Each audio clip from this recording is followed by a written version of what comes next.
But he saw But this time it's souped up. It's souped up. As I was told earlier, he sought to come as a man and feel the pain of his brother. How do men of warfare do like guns and like weapons and all that? But Yahweh Shai don't have that spiritual power on a high level. He just hold his hand out. Concentrated fire and stuff like that. Men can't do that. But when it comes to so-called white men who try to fight him, they will be eviscerated one out. That's what camp you learned under? Huh? Maybe you spoke to them already. No, I learned. Way back, One West. This is One West. This All right. Yeah, okay. Let me give you the realness. Shoot in the head with the realness. You got the Yo, son, now you lived in Atlanta one time. And I saw y'all down there. I said, oh my God, I couldn't get enough. I had already been fully nourished up here. That was '97 when I took my girl and my kids. That's me, dog. Okay, all right. June 25th, what? June 25th, what? 1955. 55. I'm 60. That's my fault. I'll be 66 next month, dogs. But you remember When what was they Aria, Misha, Mayaka, Alba, Nathanielaga, Korosh, Kazadakia, all them cats, man. You remember Elder Tahar? Tahar, yeah. I remember this brother. No. Tahar, the elder of Great Mills. I'm sure I know him when I see it, but the names I dropped was the high priest. Yeah, the heads. The high priest. Heads, yeah. They say, we're a high priest. Okay. I never addressed him as anything else but the high priest. Yeah. And I always pray, Yahweh Bahashem, Yahweh Shai, Barakatam, blessed be Yashallah. Always, all the time. Always, all the time. Hey, bring out Isaiah 47 since you wanted. Isaiah 47, and it talks about that. But the greatest scripture in the book, two greatest scriptures, and I used to always talk to Nathanielaga. He's Bishop Nathanielaga now. He's my, I don't know where he's in Brooklyn somewhere. I'm trying to get with him. He knows me personally. Talking about IUIC, the bishop? Yeah, Nathanielaga. That's the name. Yeah, he's in Brooklyn somewhere. My man told me that I've been able to get at him. But basically, the two greatest scriptures for us, without question, is Deuteronomy 28:68 and Isaiah 45:7. This is the book of Isaiah chapter 47 verse 1. Come down and sit in the dust, O virgin daughter of Babylon. Sit on the ground. There is no throne, O daughter of the Chaldeans, for thou shalt no more be called tender and delicate. Yeah, that's why when we come out here, what we talk about Esau, Edom, who rules Babylon, that his rulership is over with. So he tell him to sit on the ground, meaning take you out of your position of power. Go ahead. Why is it as in Revelations 20? He must be loosened for a short season. Exactly. And this is the short season. We're in the short that season is now. loosened to do what? So that he could go to the and Great deceive, Robin murder, like, to deceive the where world. He said he's on stolen land. Yep, you're right. In Australia, he's in Australia. Land. Australia stolen. America stolen. If he's living in the sea, nigga, he's stolen land. He's supposed to go back to either Mount Seir or the Caucasus. He's going back to slavery. He's going into slavery. Okay, exactly. You know what I'm saying? So read that again from the top. Actually, Obadiah has something else to say about But that. that's after 1,000 years. Remember, he got 1,000-year bid. That is the greatest. That's enough. He got 1,000 years. Go ahead. Isaiah chapter 47, back from the top, verse 1. Come down and sit in the dust, O virgin daughter of Babylon. Right, O virgin daughter of Babylon. Why is Babylon known as a virgin? Because when you go into actual warfare, America has never really been invaded by any other country ever. America doesn't invade it. That's why it's over 137 U.S. bases all throughout the earth. Yeah. But nobody's ever really came to America and fought on America's soil. Never. And that's why it's known. That's why it's known as a virgin. Could you also attach that to as to why we're afraid to go to war with China? I served 10 years in the United States Navy, by the way. You know, they're afraid to go to war with China because China has some great allies too. Their military is big. They got a billion. China has a military that of 700 million actual military people in uniform. And it's also their allies. Because remember, China, Russia, they're allies. Iran and Russia are allies. So if America goes to war, North Korea. So if America goes to war with China, ain't just gonna be with China. This war, get that what's that? Jeremiah, was it 51? This war, once it kicks off, all these nations is gonna come against America, and also get that in Obadiah when it says they that eat their bread is gonna lay the wound for them. Even America's allies, Japan, England, all right, NATO. Most of Eastern, Western The Europe. most of the Well, nuclear, NATO. the nuclear power countries, Canada. they're gonna come against America. Every nation that has a nuclear weapon is gonna come against this place. Go ahead. It's Jeremiah 50 verse 9. It says, "For lo, I will raise and cause to come up against Babylon an assembly of great nations." An assembly of great nations. These are the nations with nuclear capabilities. All right, all these nations that have nuclear weapons. Jeremiah 51. That what you read now? I got Jeremiah 50 verse 9. 15. 50, 50, 50. I gotta go and get into Read that again? Yeah. It says, "For lo, I will raise and cause to come up against Babylon an assembly of great nations." An assembly of great nations. Russia, China, North Korea, Iran, England. Because it tells you that the 10, you read about in the book of Revelations about the 10 horns, it says, "These shall hate the horn." Who's the 10 horns? The 10 horns is Belgium, England, Netherlands. These are all white countries. France, Italy, Greece, Spain.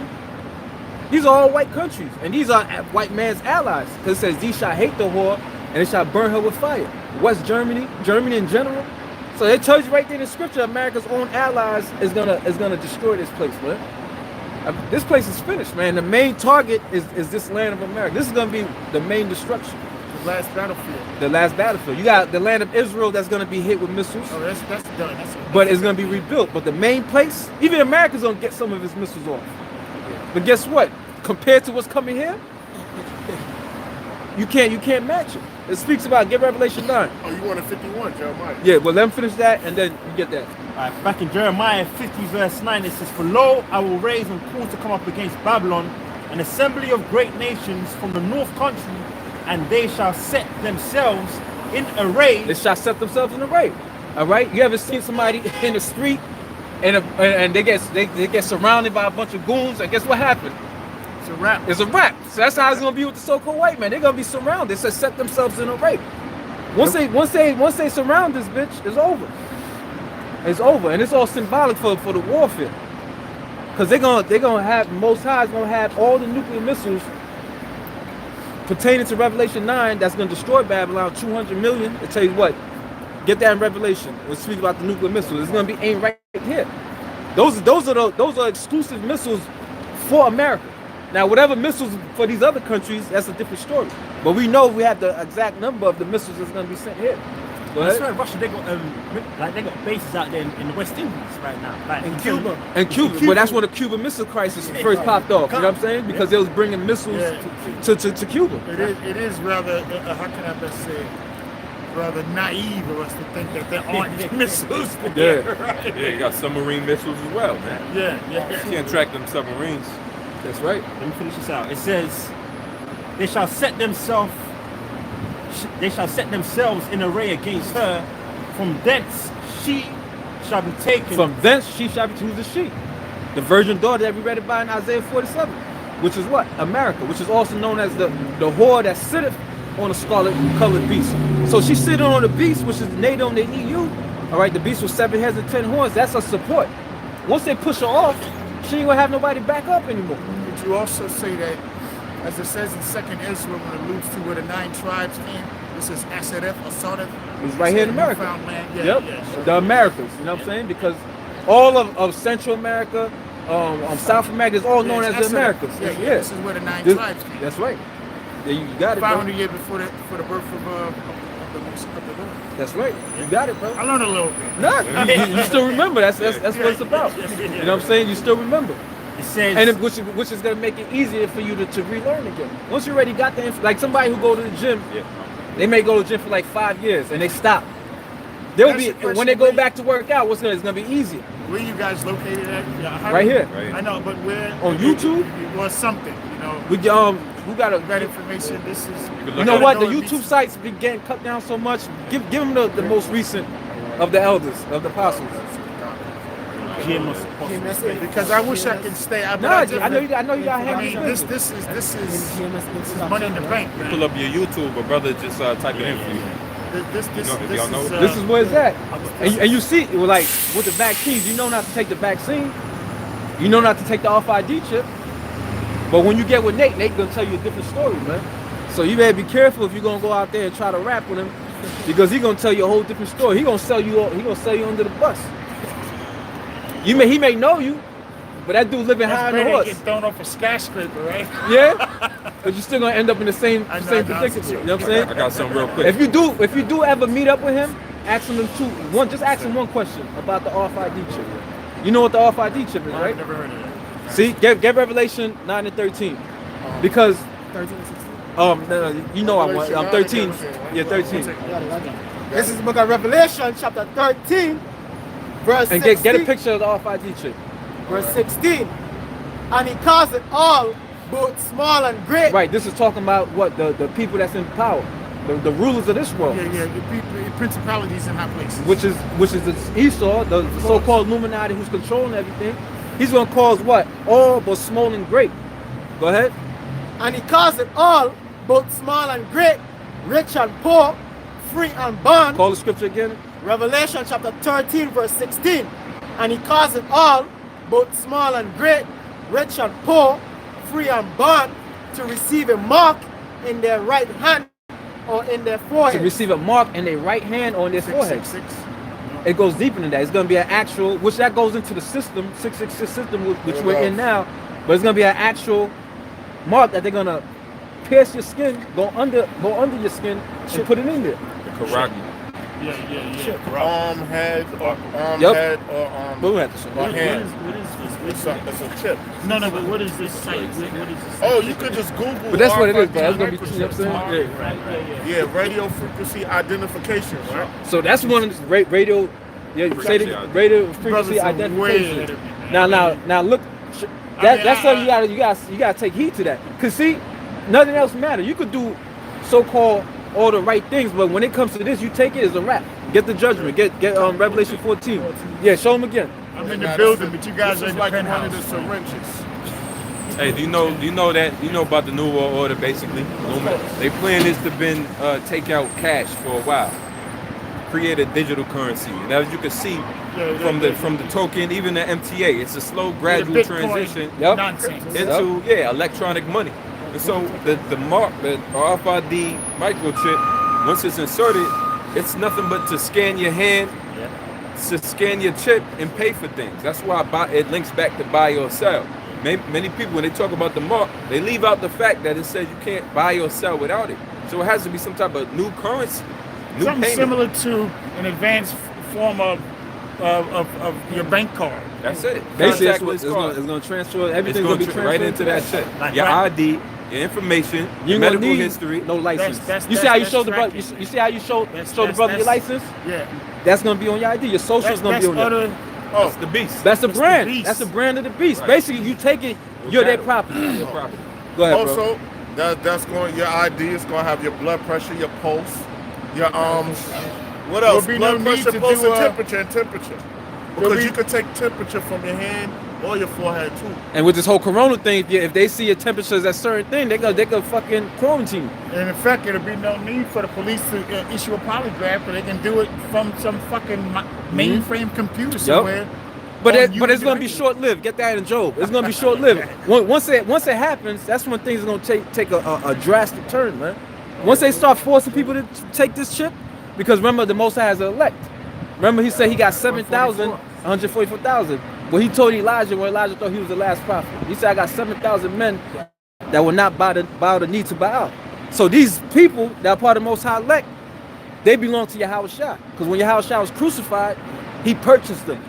Now, these are my property. So now it's going to be contention. The so-called white men saying, no, these people is my property. And Yahweh Shah saying, no, these people are my property. So when Yahweh Shah comes back, he's coming to save the elect. But if you're part of the nation of Israel, you take the RFID chip, it's a wrap. It's a wrap. That's why we teach Cross it. the line. You pledge an allegiance to this. That means you don't fear the Most High. You don't trust in Him. You say, look, everything you see with your eyes, this is what you believe in. Because remember, the Most High is a spirit. Right? I can't physically show you, but in the spirit, you have to believe. As it says, you walk in faith, not by sight. There you go. Go ahead. It's Revelation 3 verse 10. It says, because thou hast kept the word of my patience, I also will keep thee from the hour of temptation. The hour of temptation. Now you faced with this dilemma. Look, am I gonna choose death, or I'm gonna choose the safety of my life by taking this RFID chip? Am I gonna watch my family die and say I see my family die and say, you know what? I'm gonna stop this by taking the RFID chip, or I'm gonna say I'm gonna trust in the Most High, and we all die together. That's our temptation, because you're gonna be tempted with the flesh to say, you know what? I don't want to die. Right? People scared of death because why? They don't know what happens when you die. I dream about that. You dream about what? I dream about that when I'm in slumber, right? And I'm there, and I'm having visions. Well, what the hell is that? Right. I mean, although the brain never stops and the spirit never sleeps, is that not a form of transfer? The Most High works. The Most High works through dreams. There's got to be some type of form of transfer. You know what's weird about a dream? When you're dreaming, you never hear talking. You just you know what's being done, and it's translated through just like animals do it. They look and it's a sense. It's weird. It depends how. So you do have dreams where you can hear talk, lucid dreams, that it'd be just like how we lucid dreams. It'd be just like how we standing here. The most incredible dream I ever had. I'm from this neighborhood. I'll be brief, but then I got to bounce. Got it. This is Job 4:13. And thoughts from the visions of the night when deep sleep falls. Read the verse above. What does it say, Job? What? All right. This is Job 4:12. Now a thing was secretly brought to me, and mine ear received a little thereof. All right. And thoughts from the visions of the night when deep sleep. I'm with it. Go ahead, bro. Read it again. All right. Oh no, that's not it. Job 33:15. Job 33:15. I got a quick precept. This is the book of Revelation, chapter 6, verse 9. And when he had opened the fifth seal, I saw under the altar the souls of them that were slain for the word of Yahweh. See, he saw the souls of them that were slain for the words of Yahweh. What we're doing. So what did he see? He's seen into the future. He's seen the prophets who taught being killed for the truth. And which is we all gonna have to be faced with that choice. It ain't gonna be like half the people. The whole world's gonna be faced with it, but the only one that's relevant is the Israelites. And for the testimony which they held. For the testimony which they held. You got the testimony, we got the testimony. Now it's gonna be like, okay, how much do you believe in the Most High? And how much you believe in the flesh? That's coming. Well, as it said, the spirit is willing, but the flesh is weak. But in that day, the spirit's gonna have to override the flesh. And that's only through the spirit of Yahweh Shai. May I say this? Go ahead. That's why it's important to serve the Lord right now, because what you say in Revelation 3. I try to do it as much as I can, man. That's all you can do. That's what we're all trying to do. We're all trying to do our best, right? But the point I'm trying to make is that I'm in a struggle with my life, with kids. My mother's dying. The most High knows. The Most High knows. And it's like, I'm in a struggle. My time is. All you gotta do is be mindful of the Most High in everything that you do. That's it. Not everybody's called to teach. Not everybody's called to prophesy. But if you meant to believe, hold on to that belief. Oh, without question. The Most High opened me up in '93 when I saw y'all on the street, and I just said, "What is this?" 33 and 15. You was asking about this. That's you said Job. Job 33 and 15. In a dream, in the vision of the night, when deep sleep falleth upon men and slumberings upon the bed, then he openeth the ears of men and sealeth thy instructions. There you go. Sealeth their instructions. Yes. So what was your instructions? Your instructions was to come out here today, man. Without question. Come on, man. There you go. I got out as soon as I woke up, and I was wiping the drill off my grill. Bro with her 66, the brothers. I gotta get up here. Precept. Then my girl called. My kids called. This is the book of Matthew chapter 10, verse 37. He that loveth father or mother more than me is not worthy of me, and he that loveth son or daughter more than me is not worthy of me. Which means what? You choose your family over serving the Lord. That's all it simply means. It don't mean that you hate or despise them. Well, that's a tough choice. But if you care for them, how do I live? You're gonna do the will of the Most High. Because the only way they can be protected if you're doing the right thing. And that's if, like your children. Would you agree that they're not on my psychological level? How would my daughter understand it if I start talking to her in a way that You have to do the right thing, and it depends on her age too. How old is she? she's 31? Oh, she on her own, man. You gotta do your thing. I got 2 grandchildren. Yeah, you got. So now, she's old enough. She passed the age, man. Go ahead. Yeah. Now if she was a little girl, then she'll be under your jurisdiction. Yeah. Now she on her Yo, own. I wish I could stay, but I gotta get out here, man. No doubt, bro. Yo, it was a pleasure. Thank you, man. Yeah. Enough I respect. think you came by before. Sure, I recognize enough you. respect. Yeah. You know, Yeah. like I said, I'm in a struggle, man. Hey, just keep the faith, bro. You know the name of You guys Most are High. bigger than me, man. You know the name of the Most High. You Yahweh know. Bahashem, Yahweh Shai. Enough said. That's it. Enough said. Good. Pray and fast to those names. All right, bro. All right, brother. Hey, shalom. See you next time, bro. Yeah, that site you said. What was it on Oh, YouTube? What was oh it? yeah. Verse 38. And he that See, I could have, but I the most he was. That's the spirit. He had the wheels turning and shit. Yeah, there you go. The Lord work. verse 30. You back. Con. All right, no doubt, brother. Enough respect. No So I'll doubt. read the precept again. I'm sorry, brother. I just want to say one thing on that. Just read that first part again. Con. We got a great example where it says, he that loveth father or mother more than me, son or daughter more than me. Read that one more time. This is the book of Matthew chapter 10 verse 37. Yeah. He that loveth father or mother more than me Right. is not worthy of me. Right. And he that loveth son or daughter more than me is not worthy of me. Now here it is. Abraham, in his old age, he had Ishmael and he had Isaac, man. All right? But the Lord said, look, to prove yourself to me, you're going to have to sacrifice your only son or your son, one of your sons. Because, at this point, you know what I'm saying, this guy Ishmael, he was already out of the picture. He had already sent him and his mama away. Hagar, he already sent them away. Now this is your only son. Well, I should say one of your only sons. He still had Ishmael. Did he hesitate to sacrifice this kid, man? He was like, nah. I gotta prove myself to the Lord. All right. He was damn near about to kill the kid, man. Which was the custom of a lot of people back then. A lot of them Hamites, they'll sacrifice their kids to deities and whatnot, man. All right. But here it is. You got an only child. You know when a woman, they say a doctor will tell a woman she can't have children, and she has children, they call that child a miracle baby. All right? So say that's your only kid, and the Lord said to prove yourself to me, you got to kill this kid, man. That's some shit. But Abraham didn't hesitate, man. Proving what? That he loved the Most High. All right? You see what I'm saying? And then the angel said, all right, man, you proved yourself. All right? That was just a test, man. So we got great examples of our forefathers that showed that, man. They love the Lord more than they love son or daughter, father or mother. Because he left his father. He left the house of Terah. Terah was his father. He left his house, man. Okay? And he served the Lord. Oh, Peter and Andrew. They was on a boat with their father, fishing. They were fishermen by trade. They were making money. Okay? They had families.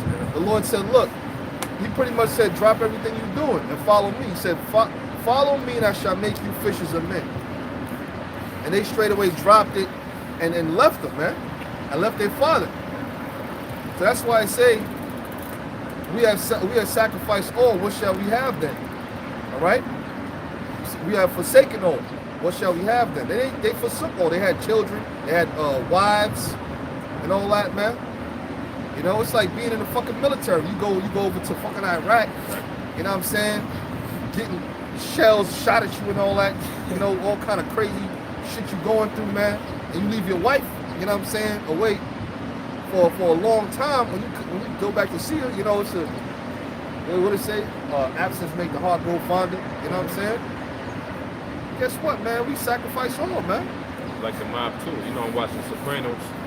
Basically when I forget the dude's name, but he came in there to be made, and they go through their wicked process of making a man, bringing him into the mafia, into the Cosa Nostra. They tell him, if anybody comes, nobody, we are your brothers. If anybody, you put anybody before us, basically, you're not fit to be one of us. No, where you think they got that from? That amount of sacrifice. You talking about Chris? When Chris got made, Yeah, Chris. yeah, Chris. I just got the guy at my job. He gave me like the whole DVD set, the box set. Yeah. Out of nowhere, I was talking about it when he said, "Yo, this is at my crib catching dust." He just came and brought it to me. I said, "Oh shit, I got it in the car now. I gotta take it upstairs and all that, man." But yeah, man, you know that stuff goes back to Israelite customs, man. Okay. He also told him, Tony told him, you know, when he was getting made, you know, before he did the ritual with the fire and shit under his hand, he was like, "Yo, look, this thing comes before your wife, your kids. You might have to just dip on them real quick." Pretty much, he was like, "Yo, this comes above all of that." Yeah. That's why the scripture talk about counting the cost. What's the cost? The fact that you might have to sacrifice all that family time. Something about this society in general. You know, you see the demasculation of the man. All right, they portray a man in this society currently to be, you know, like the brothers always talk about, the one playing catch with your son, or you there while his first steps, and you got to be there in his first words, and you got to be there. Well, guess what? It wasn't always like that. First of all, the wife was the one that was nurturing the children, holding hands all the way up until they get to that certain age. Yeah, 12, 13. All right? Once they get to manhood, then it was the father's job to mold into a strong-minded man. Like how the women can't mold any children past 12. Once the son ain't scared of the woman no more, he don't care what she said. But the father holds that type of fear. You know, I remember I was about 17 years old, and my father would say certain words, and it would hit me to the core. Ooh, damn, that cut. Because a man holds that. But you counting the cost, meaning before you come into this truth, you should realize these things. Here it is, you love hearing the words that the Lord going to deliver us. Well, you love that part. You love how you read about Esau being destroyed eventually and us ruling up over him. They love that. But then you got to hear about the sacrifice of your own part, and you're not willing to do that. That's why the scripture say the word is like honey at first. This is Revelation chapter 10 and verse 9. It says, "And I went unto the angel and said unto him, Give me the little book. And he said unto me, Take it and eat it up, and it shall make thy belly bitter, but it shall be in thy mouth sweet as honey." Read it again. Yep. Revelation 10 verse 9. "And I went unto the angel and said unto him, Give me the little book. Yep. And he said unto me, Take it and eat it up, and it shall make thy belly bitter, but it shall be in thy mouth sweet as honey." And when it's in your mouth, it's a sweet. It's a little book, which is the scriptures. That's this little book. And it's sweet. Man, you first get a few tastes of it. I'm an Israelite. Fantastic. What does that mean? Prince of the power? Wow. So the Most High is connected to us as opposed to every nation. We're not equal. All right? We're actually a supreme race. If you want to go with the word supremacy, it means above the rest. We're supreme people. All right, fine. That's great. That's sweet to your mouth. Then you're starting to learn that every Saturday you're supposed to be pushing this word. Street gate. Yeah, that's straight gate, right? Then you got to cut back on your clubbing, cut back on certain things that this world is accustomed to. That's basically causing you to err, causing you to go off, causing you to sin, right? This world is adulterous. You ain't supposed to be around other men's wives. That might have been your thing to do. But here it is, the word. Now you on a straight gate, and that might, so once it gets to your stomach, after you done tasted it and digested it, it start to become bitter. But that's how the word works, man. Because it's a two-edged sword. It don't just cut the person who has the book in his hand, who's talking, who we talking to. It'll cut us if we ain't right. But we count that cost, man. Because we want to be seen holy and made perfect in the Lord's eyes, made righteous through his faith. We want to be cleansed, man. We want to be made clean. The Lord talk about how, you know, the virgin, you know, his bridegroom should be basically made clean upon his arrival. Chase virgin. Chase virgin, which the chastity and chase goes back to, a virgin means a young woman, but a chaste virgin is a woman who hasn't been popped yet, right? An undefiled, yeah, an undefiled woman. It reads on to say, and I took the little book out of the angel's hand So we got that book now. Go ahead. and ate it up, and it was in my mouth sweet as honey. Sweet as honey. And as soon as I had eaten it, my belly was bitter. Belly was better. Go ahead, bro. I got the Romans 8, verse 8, chapter 8, verse 35. Who shall separate us from the love of Hamashiach? Shall tribulation, or distress, or persecution, or famine, or nakedness, or peril, or sword? These are the questions you got to ask yourself, because things separate you from the love of the Most High. Things out here in this world can separate you. And so the man said, when it came down to it, his family is pretty much the reason why he fell out the truth, man. I mean, his love for his family overran, and his children overruled his love for the Lord. That man is not worthy. A man like that is not worthy of the Lord. He told you right there in the scriptures, man. You can't allow, you know what I'm saying, that, first of all, without the Most High, your family wouldn't be there. You wouldn't have children and a mother, you know? So you really got to learn to love the Most High first, man. Yeah, here it is, you putting the creature over the creator once again. That's what I'm saying, man. The Most High created all these people you love so much that you die for, but you wouldn't feel the same way towards the Creator. He created this situation that you calling love. Even that emotion he created, man. It's spiritual, because tomorrow's so-called Mother's Day. It's spiritual, man. You see them with the little flowers and the little teddy bears with the balloons and shit, man. That's what women love, whether they old or young. Little cute shit. You know, a chick always saying something is cute. Oh, that is cute. It's cute. It's cute. You know what I'm saying? Oh, it's little bullshit, man. Now, women are 80% of the consumer base. And then nobody gives a damn about Father's Day. That's why we can care less about it. You know, and first of all, the scriptures tell you honor thy father and thy mother all the days of thy life. And basically, you'll have longevity of days. Yeah. You're supposed to consider your mother 365 days out the year, or your father 365 days out the year. These people don't even see they or hit their moms up on a regular basis, man. It's through the spirit. I be talking to my moms at least once a week these days. I'm talking to my father at least twice to 3 times a week these days. You know, and that's without no holiday motivating me to do so. Just because the law requires it. If your parents ask you to do something, you should be the one that be like, all right, look, I'm gonna do it, because whether I wanted to do this or not, that's one thing. But really, the Lord. A lot of jakes will just pop up at the funeral. Yeah. So, you know, all the days of your life on there too. Go ahead, bro. Oh, yeah. Romans chapter 8, verse 36. As it is written, for thy sake we are killed all the day long. We are accounted as sheep for the slaughter. We counted as sheep. But it's going through all the things that you're not supposed to let separate you from the Heavenly Father. Count the cost, man. Go ahead, bro. Count the cost. It says, then shall the kingdom of heaven be likened unto 10 virgins, which took their lamps and went forth to meet the bridegroom. And 5 of them were wise, and 5 were foolish.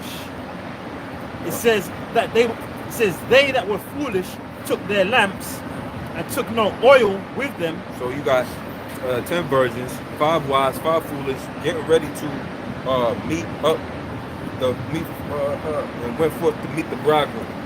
The bridegroom, Yahushua. All right, the relationship between Yahushua and Israel is that of a bride and a bridegroom. Yahushua being the bridegroom, Israel, the nation, being the bride. So at his arrival, that is the marriage in which we waiting for. So this is current, this is modern day, this is right now. This is written before, but dealing with Jake right now, our situation. Yahushua is, we're waiting for his arrival. We're waiting for the bridegroom to arrive for the wedding to take place, the marriage to take place. Right? It reads on to say, but the wise took oil in their vessels with the lamps. The wise took oil in their vessels. This oil is scriptures, all right? The wisdom, knowledge, and understanding of the Bible, all right? Everything that allows you to have faith in the Lord, learn about who the Lord is, learn about who the Israelites are, learn about your history, all right? Identify men of the Lord between false prophets. These are the things that you learn from having that oil side. You know, because even, what is it? An owl has is able to see at night Nocturnal. is nocturnal based on the amount of some type of oil in his eyes, Lion's right? Lion stool, right? So we have the oil side, which is able to allow you to see. He was once blind and now you see. Paul wrote to the men that you are not asleep as others are. So that all has to revolve around the wisdom, knowledge, and understanding you have with this word, from this word. Blessed is he that readeth. You get it from the word. You want to say something? Yeah, it's like Easter has that technology and the vision that the Night military vision? uses, Yeah, night night vision. vision. That's where Esau get it from, the night vision. Where you can see clear as day if it's pitch black. Matthew 25 and verse 5, it says, while the bridegroom tarried, Read up a little bit. yeah, Matthew 25 and verse 3, Yeah. it says, they that were foolish took their lamps and took no oil with them. Let me read it again. They that were foolish took their lamps and took no oil with them. Right. But the wise took They that are foolish took their lamps and took no oil. So here it is. You got Israelites that done woke up. They got some oil, but they got their lamps. And the lamps contain a little bit of oil to be able to burn, but they ain't got breath. But they don't have the extra that you need. Read that one more time. They ain't got the extra that you need. This are even going into the jakes that done been in this truth before. They done mingled in amongst one West camps. They got a history of learning the name of the Lord, but then they became pacified as their age went up. They got more focused on the world. The world they got more entangled back into the world when at one time they were soldiers for the word. And that's likened unto them that they didn't bring no oil with them. Because both got lamps burning, but only one, the wise, brought oil with them, the extra oil. See, because we're going to continue in this word. If you go into the 24th chapter, in the 13th verse, it said, but he that shall endure unto the end shall be saved. So it don't, look, you got a history of learning about the Israelites. That's all fine, but you got to carry that all the way up into the bridegroom, so what? Or else you liken unto a whore. Go ahead. Matthew 24:25 verse 3. They that were foolish took their lamps and took no oil with them. They got no oil with them. Go ahead. But the wise took oil in their vessels with their lamps. Yeah. While the bridegroom tarried, they all slumbered and slept. In the 2/3, you ain't got no oil at all either. No? But while the bridegroom tarried, they all slumbered and slept. There's a large period of time when our people didn't have this information so readily available. This word being pushed out, the wisdom, knowledge, and understanding of the Bible. Yeah, we had Bibles, but we couldn't break down a not near thing up in it, man. All right? So the actual beast. the beast, A dragon or something. Actual fucking. looking for a beast with 10 heads for real. Because if you was watching History Channel, like back in the day, the documentaries, they would go to like Revelation and stuff, and they would show you actual like dragon and shit, all that crazy shit. That's what you think about, man. That's what you think about if you read Revelation 9 and certain different books. You don't got to understand it. I remember reading Revelation in the world. I was like, yo, what? Locusts, big locusts. What the Yo, hell? I knew not to even open that book growing up. I did, but I stumbled. No, but I mean, hey, for the bad reason. Basically, there's nobody around that's gonna be able to help me. It was sealed. Yeah. And people in the world, they don't understand the symbolism, man. Because John actually seen a dragon. He actually seen a 7 heads and 10 horns. He seen a woman sitting on it, but they don't understand what it symbolizes. He didn't understand Yeah, it. he didn't understand it. The people of the world definitely don't understand it. But now we know what it's talking about. I'm gonna show you that's all Jake. You listen Takes the mystery out of it. done. Listen to these rap songs, man. It's all about I'm saying now. Really, when you go back to the 90s, it's 90s, all about, 80s. metaphors and wordplay and similes, similitudes and all that, man. Hyperbole. Now you don't even talk about rap now. It's just Triple entendres, if you will, man. You know. Yeah, you now, can break down the whole sentence 5 different ways. But that's how that's how the real artistry of hip hop used to be like, and that's why people so. That's the golden age of hip hop. Yeah, that's the golden age. The 90s. When one sentence really didn't mean what you thought. But Jake always been that way. You know, not bad meaning bad, but bad meaning good. Just the word bad. You know, bad. You know, that's bad. But Esau bad. Michael Jackson bad. That's a good statement. You know, just slang. The amount of slang Jake used, and then showing you how some of our people are the, you know, the Sicilians and all that. They got slang, man. They known for giving nicknames, right? You watch Sopranos. They all got nicknames. When the FBI was tapping into his Soprano phone or his lamp, they put a what you call it, a microphone in his lamp. They listening in. He said, basically called somebody like, you know, like a nobody, a missing fucking melon head or something like that, right? The dude, the FBI guy, is like, well, who's melon head? We don't have him in our records. Because the Sicilians use code names and nicknames for everybody. That's a trait that Jake still do today. And not to mention, every nigga out here still want to be a gangster and a mobster. And they names like Gotti, Yo Gotti, right? Or your name's Noriega. Well, that's going back to South. All the rappers Yeah, have nicknames. Capone, Luca Bratz. These is all guys that was from the mob, man. Go ahead. All right, back in Matthew 25 and verse 6, it says, and at midnight there was a cry made, behold. At midnight, so there's a dispensation of time when Israel didn't know. You read? That period is 350 years, roughly 350 years.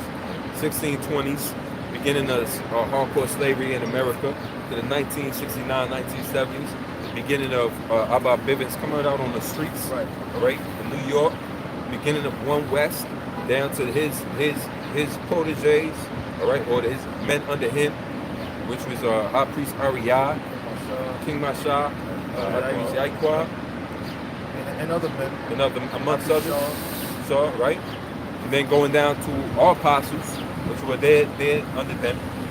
And so this word is now spreading and blowing up on the unicorn to this day.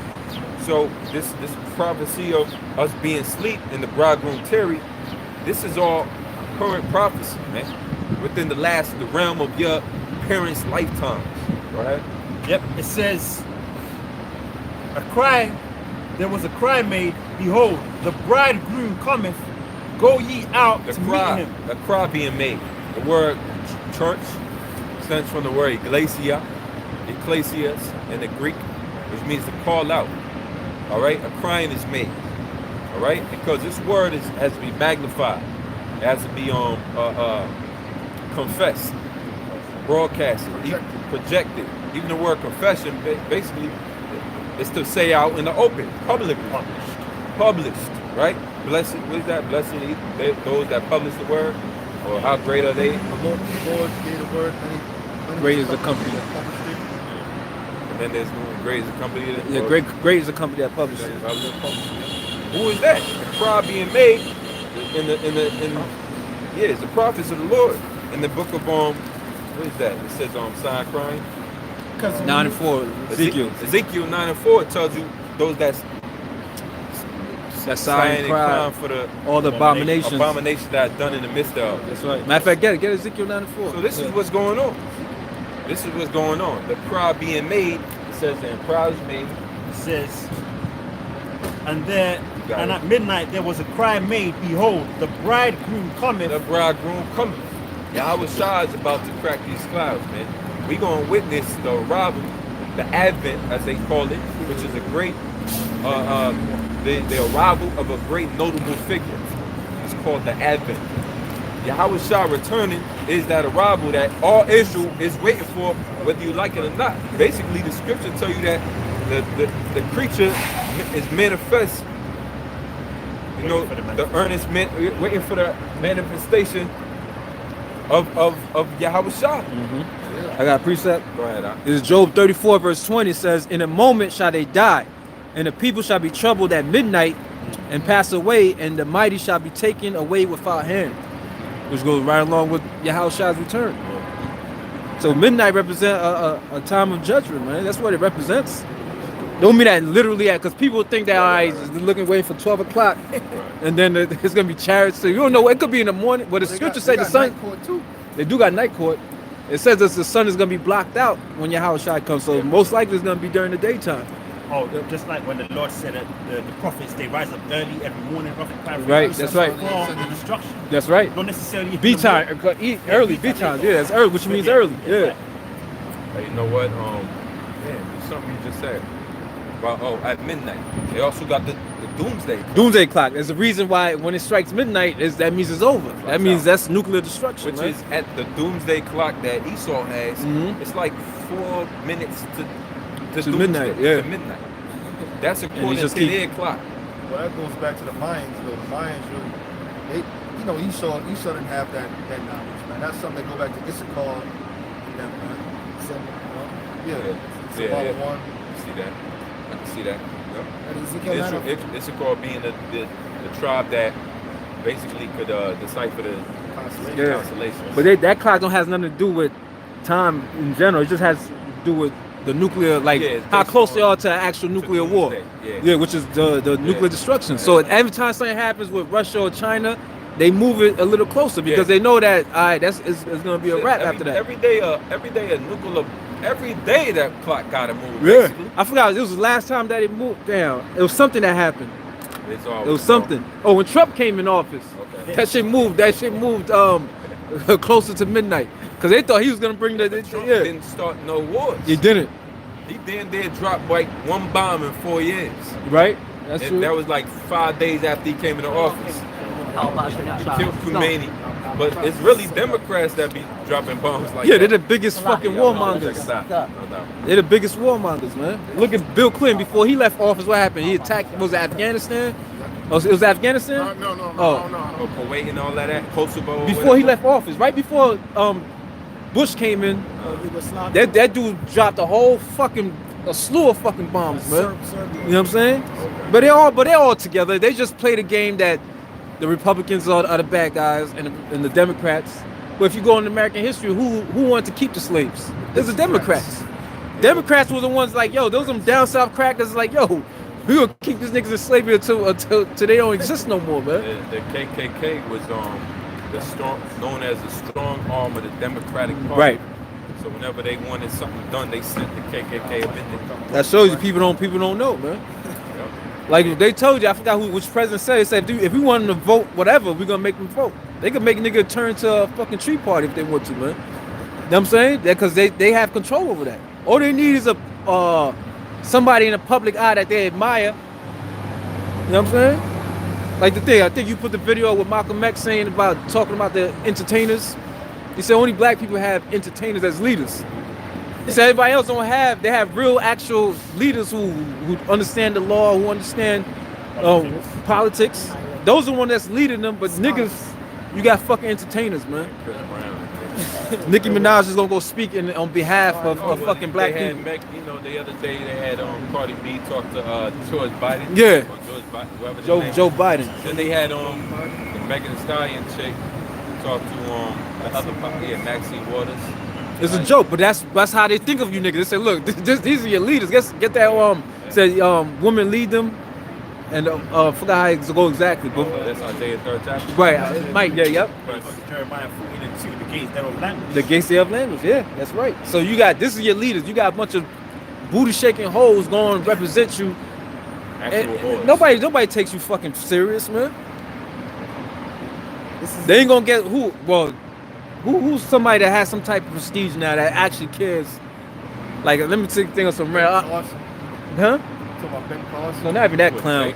Like, let's say for sake of argument, Dr. Umar Johnson. You think they gonna take his ass? He's a clown, but he knows how to front the role that he cares about. Now, you think they're gonna take him and have him sue with Joe Biden or somebody else? Who else? Claude Anderson. Who? Claude Anderson, light skinned Jake. He's like an older Jake. Claude Anderson. Right. He knows a lot about. Oh, right. I know exactly who you're talking about. Him and there's another dude, Neely Fuller Jr. You know him, right? Him, like somebody. He's more than him, not Umar. I couldn't think of anybody because there ain't nobody really out there. But him, that guy. You think they'll put him with Biden? That dude, all he talks about is fucking the white man being a devil, man. So many words, man. They ain't gonna us. put. Oh, we know definitely they ain't gonna put us up there. We the true leaders, though. Yeah. They definitely that. You know, if that happens, that means it's over, man.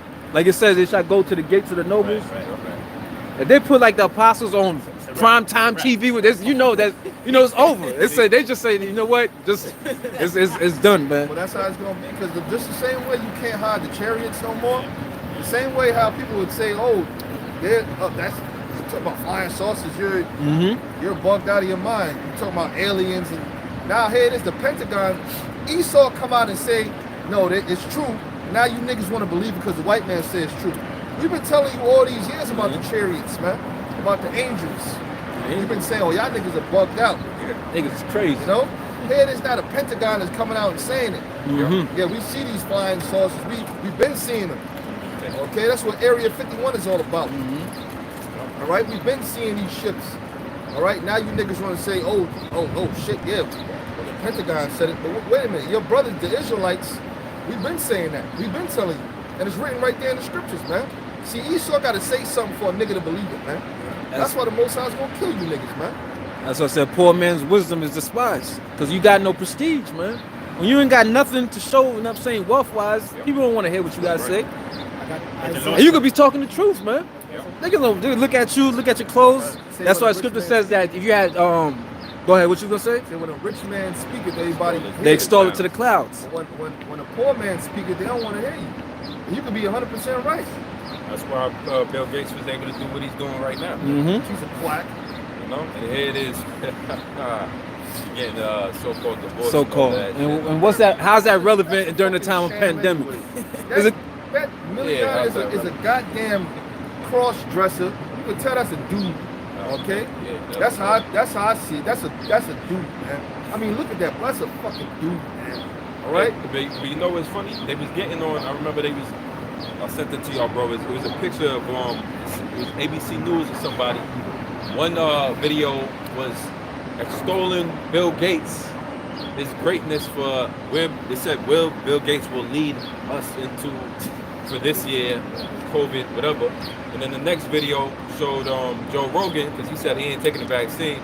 It said, basically, in other words, it said, this asshole thinks this asshole's not even a doctor. Basically, that's how it's interpreted. So here it is, one guy, more money, right, can say everything about COVID. And he ain't a doctor. He's no doctor. But then it makes sure that you know Joe Rogan ain't no doctor. Well, wait a minute, man. We don't even know who Bill Gates really is, man. They say he invented Mike. We don't know how true that is, bro. No, he stole it. He stole it. We don't even know if this nigga even know how to work a fucking computer, man. Xerox gave the shit to Steve Jobs and Bill Gates. They're all thieves, bro. Pirates of Silicon Valley. There's just a guy that just put up there. You know what I'm saying? As a face. He's one of the Rothschilds, man. You know what I'm saying? Yeah, and he's a descendant of Margaret Sanger, man. Right. See, when you go into it, man, you realize that these Edomites, they keep it all in the family. All right, they never let a nigga get up in there. Yeah, Obama is related to George Bush and Cheney. Yep. How the hell that? There's a web of fucking lies. Telling me that was a coincidence, man? Well, you know Esau, sometimes Esau like to get with that brown sugar. You know my man Billy Clinton got a black son, right? Yeah, he used to get with this black whore in Washington D.C. and they got a kid together. So guess what? His little daughters come out looking like Jake's, but they're fucking tears, man. They're tears. You know, all the cracker gotta do is bounce a basketball or play a little trumpet to get niggas going, man. Oh, you black. You know what I'm saying? Because a nigga could play a little trumpet. He's black. He can play the sax, whatever the fuck he played. This is a horn instrument. He played the sax. Oh, you black. Like the nigga's Duke Ellington or something, man. You know what I'm saying, man? You know what I mean? You feel me, man? He wasn't up there with the Blues of Harlem getting down. I don't know, man. He's an Edomite, man. Isaiah chapter 3 verse 12.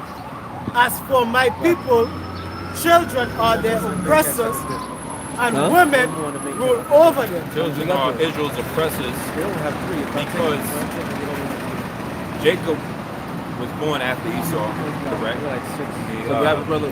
Esau was born and then Jacob was born. But they came from us. They came from our stead because Say he should be here 3-4 Abraham, Isaac, and Jacob, that line before. is It stronger should be than the the same. Abraham, Isaac, and Esau line. What's line? All right. Line The what? Lord was dealing with Israel and before. All right. We are more supreme, all right, than our brother Jacob, Esau. Even though we came out after, we're more supreme. That's why the Spirit just had it happen that we got the birthright. All right. So us being ruled over by children is going into how Jacob is more supreme than his brother Esau. When you go into the book of Job, Job 30, Job said, those that are younger than I have me in derision. He was talking about his brother Esau, the Edomites. So that understanding that even though it's like a diss, even though he came out first, he's younger than us. So those that are younger, read that again. As for my people, My people is, the Lord's people is Israel, right? children are their oppressors. Children oppress us, and their children as well, because their mentality can't rise to our mentality. For one, they don't understand, the Lord's not dealing with them to understand prophecy, all right? Two, they destroy everything they touch. They're just their number one job is to take peace from the earth, to be the wicked. And really, the what's it called, the prognosticators and their left-hand power that they have isn't greater than right-hand righteous power. The proof of that was when the Chaldeans, I believe, or the Egyptians, or the Chaldeans during the time of Moses, when they No, that's the Egyptian, the Magi. the Egyptians, they threw down their snake after what Moses did and threw his staff down to turn into a snake. They threw their staff down to him, but Moses' snake ended up consuming their snake. It was written to show you that after all, there's power on the left and right hand side, but there's no power like the right hand side. So they're never going to be more powerful than us as far as wisdom, knowledge, and understanding goes. And even their power that they have with this RFID chip, with this AI technology, with this Bluetooth and sending signals through the stars using waves, right? Even though they have certain powers with their so-called science today, it's the Lord and the ability of these chariots completely defeats anything that they have in their arsenal. And we know their technology, most of the money of all their nations go to war, go to creating better war instruments, right? It goes to the army, the military. So if all that money that they spend with all of these smart scientists and the Germans working with them and everything, the most they can come up with is what they have, F-18s and 6. And these things can't do what the chariots do, anti-gravity and zip-zap, go underwater and come back out, chainsaws. That's only what we actually saw they can do. That's only what they've been able to see or able to capture. They probably captured these things on film, and then they look at the film again, it's not even there. So the Lord's arsenal defeats whatever they have. But Slack, you finish that out? As for my people, children are their oppressors, and women rule over them. The women, once again, we're going into all of these idols of who our people are supposed to lead, who's supposed to be leading our people, and they use whores. Yeah. Right? That's a damn a diss, man. Yeah, it's mockery. That's disrespectful. Yeah, that our entire nation, the best we have to offer is a whore, a woman that busts it open for any man see. Go ahead, Al. Isaiah 47:12. Stand now with thine enchantments and with the multitude of thy sorceries, wherein thou hast labored from thy youth. One thing Esau has that the Lord gave him is enchantments, sorceries, witchcrafts, and guess what? Esau relies on these heavily, man. So the Lord saying, stand now with them, because that's what they do. That's their source. Ronald Reagan, little known fact, Nancy Reagan, his wife, had a a soothsayer, a White House soothsayer, like a White House witch. She had order and rank in the affairs of the whole country, because they would come to her to make sure, should we go through this route? And you can look it up. It was known fact that they would consult this witch before going about business in the White House. And he's the same guy that said the Bible is the law in the land. Show you that they're hypocrites, man. That's why I say, why have you to do to claim my statues, man? To practice witchcraft, which this society, everything is witchcraft in this fucking world, man. Everything, your movie stars, even the soap operas. All that shit is all witchcraft, man. They all practice witchcraft. Every last one of them. All your celebrities are all into witchcraft, man. Jay-Z, Beyonce, fucking name somebody that Whoopi Goldberg, fucking Oprah. They're all into witchcraft, man. Every last one of them is into Obama. They're all into witchcraft, man. And Jake was saying, every last one of them. drinking that adrenochrome. Yeah, drinking the adrenochrome. Yeah. I was watching this Jake. He was saying, yo, man, the witchcraft is so heavy. You'll be watching a movie and they'll show you a fine ass woman or something, and then there's jump to two men kissing or something. Like Yep. That, so they got your arousal already hot. Then they're doing that. That's what they're doing. That's why every show you now they have some type of homosexual reference into it, man. Or and even that you think is a woman. You know what I'm saying? A lot of you be on TV. Some of them things are fucking actual women, man. There's a movie called Queen and Slim. I never seen that. I've seen it, but decent movie. You seen it, right? Yeah. There was a trainee in there that you wouldn't have been able to tell. But they exposed her. They exposed her. Well, Keith Wilbon had the bitch sitting on his lap. Yeah. Oh, bitch. He had it sitting on his lap. It was right, but it looked just like a bitch. But that's told you.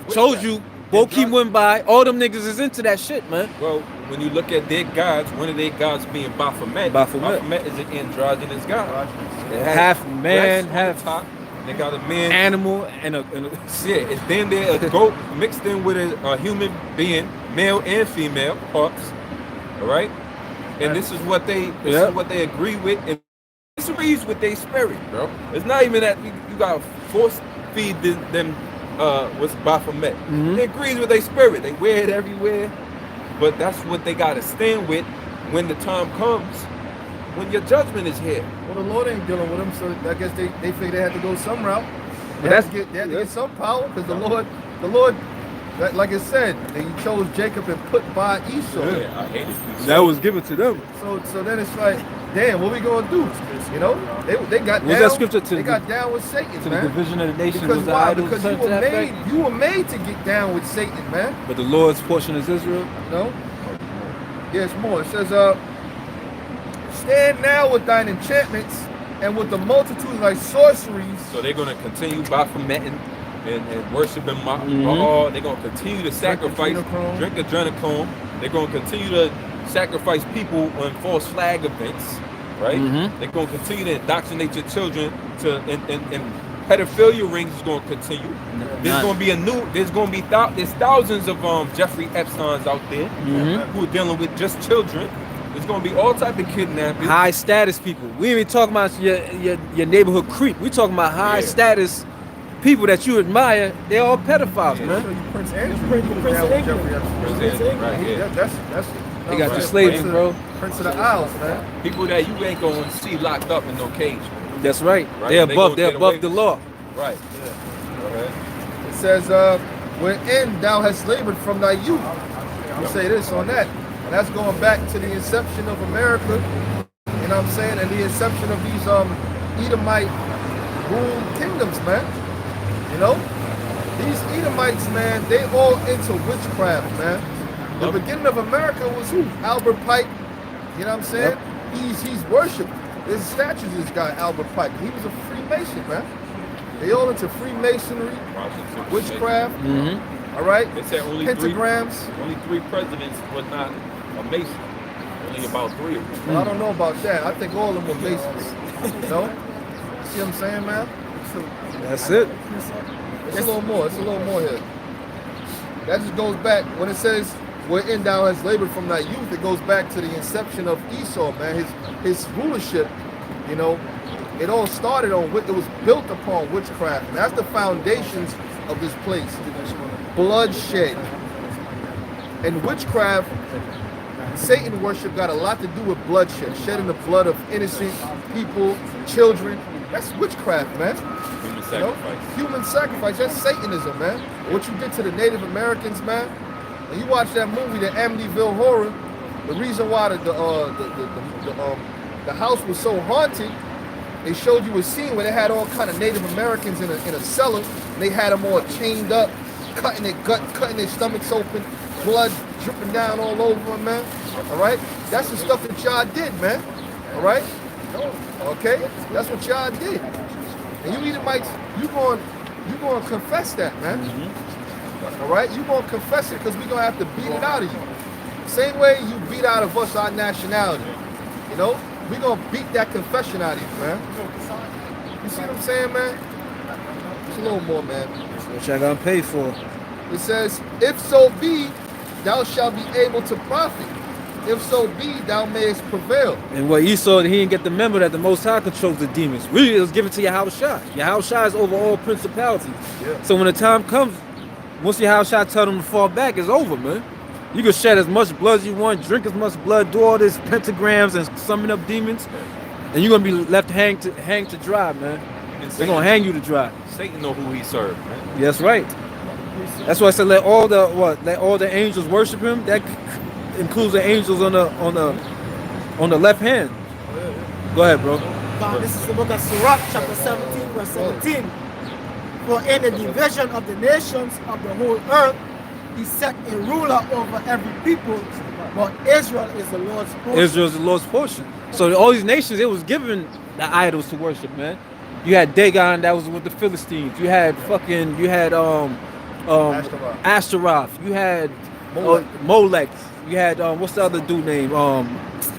Amongst the Greeks, Diana of Ephesus. You had all these different gods, but that's what they was given, man. But Israel was given a special portion. Amin-Ra, the sun. Yeah, that's right. Really, all the plagues of Egypt were all the gods of Egypt proving that they don't exist. All right, they worship the sun. They worship frogs. They worship fucking lice. They worship fucking. Say again? The water. The Nile. Oh, yeah. You know what I'm saying? They worship anything. Yeah, So that was the Most High proving. Look, I'm the only God in existence, man. The Most High, he's gonna use this structure to show. That's why you're being told about it before it happens. And there's a scripture that the Most High says that. He said, I'm telling you so that when it does happen, you can't say that one of your gods did it, because I'm the one who told you. It came in and through the prophets through my name. And people would do that, man. People will attribute something to that. Oh, see, this is what Bel and the Dragon did. This is what this did. This is what this did. But that's why the Most High specifies it, gives you directly what's gonna happen through the mouth of the prophet, so that when it does happen, ain't something that happened by chance. You know what? How about Shmuel Shah ain't one of these guys that you could call upon amongst other gods? Man. That's right. Because a lot of people is going to interpret it that we just bringing out another god for you to serve. That's right. And they just going to be like, all right, cool, I'm down with that. See, Masonry is big on that. All right, Masonry, I watched a documentary of a guy exposing Masonry because he was a cop, and then the cops brought him in. A lot of cops are Masons. Yeah, damn near all of them, yeah. Right. Firefighters, Five you know what star, I'm saying? Point stars the same with the shield, you know. But he was exposing how, look, man, you know, I got in there because I want to learn about the Bible, and they was talking about the Bible. They was pretending like, everything. yeah, they was there. And then he said there was Buddhists in there. Yeah. They was going into their book. There was Muslims in there. There's a thing, it's a picture that's got all the different symbols of all the world religions in a circle. But this is what they want, man. You go into you know what? When you go into the U.S. Department of Justice building, I believe it's the one in D.C. There's figures of like 40, 50 gods around the whole building. They got Solomon, supposed Edomite Solomon up there, which there ain't no such thing, right? But the whitewashed version. Then they got Confucius. This is in America. Then they got this person symbolizes liberty or fortuna. I mean, Esau is okay with polytheism, man.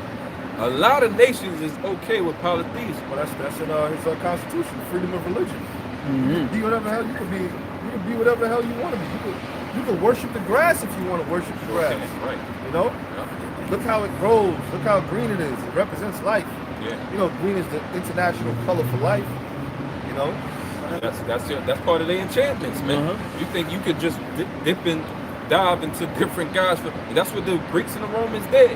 Here it is. If they wanted to have children and they couldn't, they go to a star.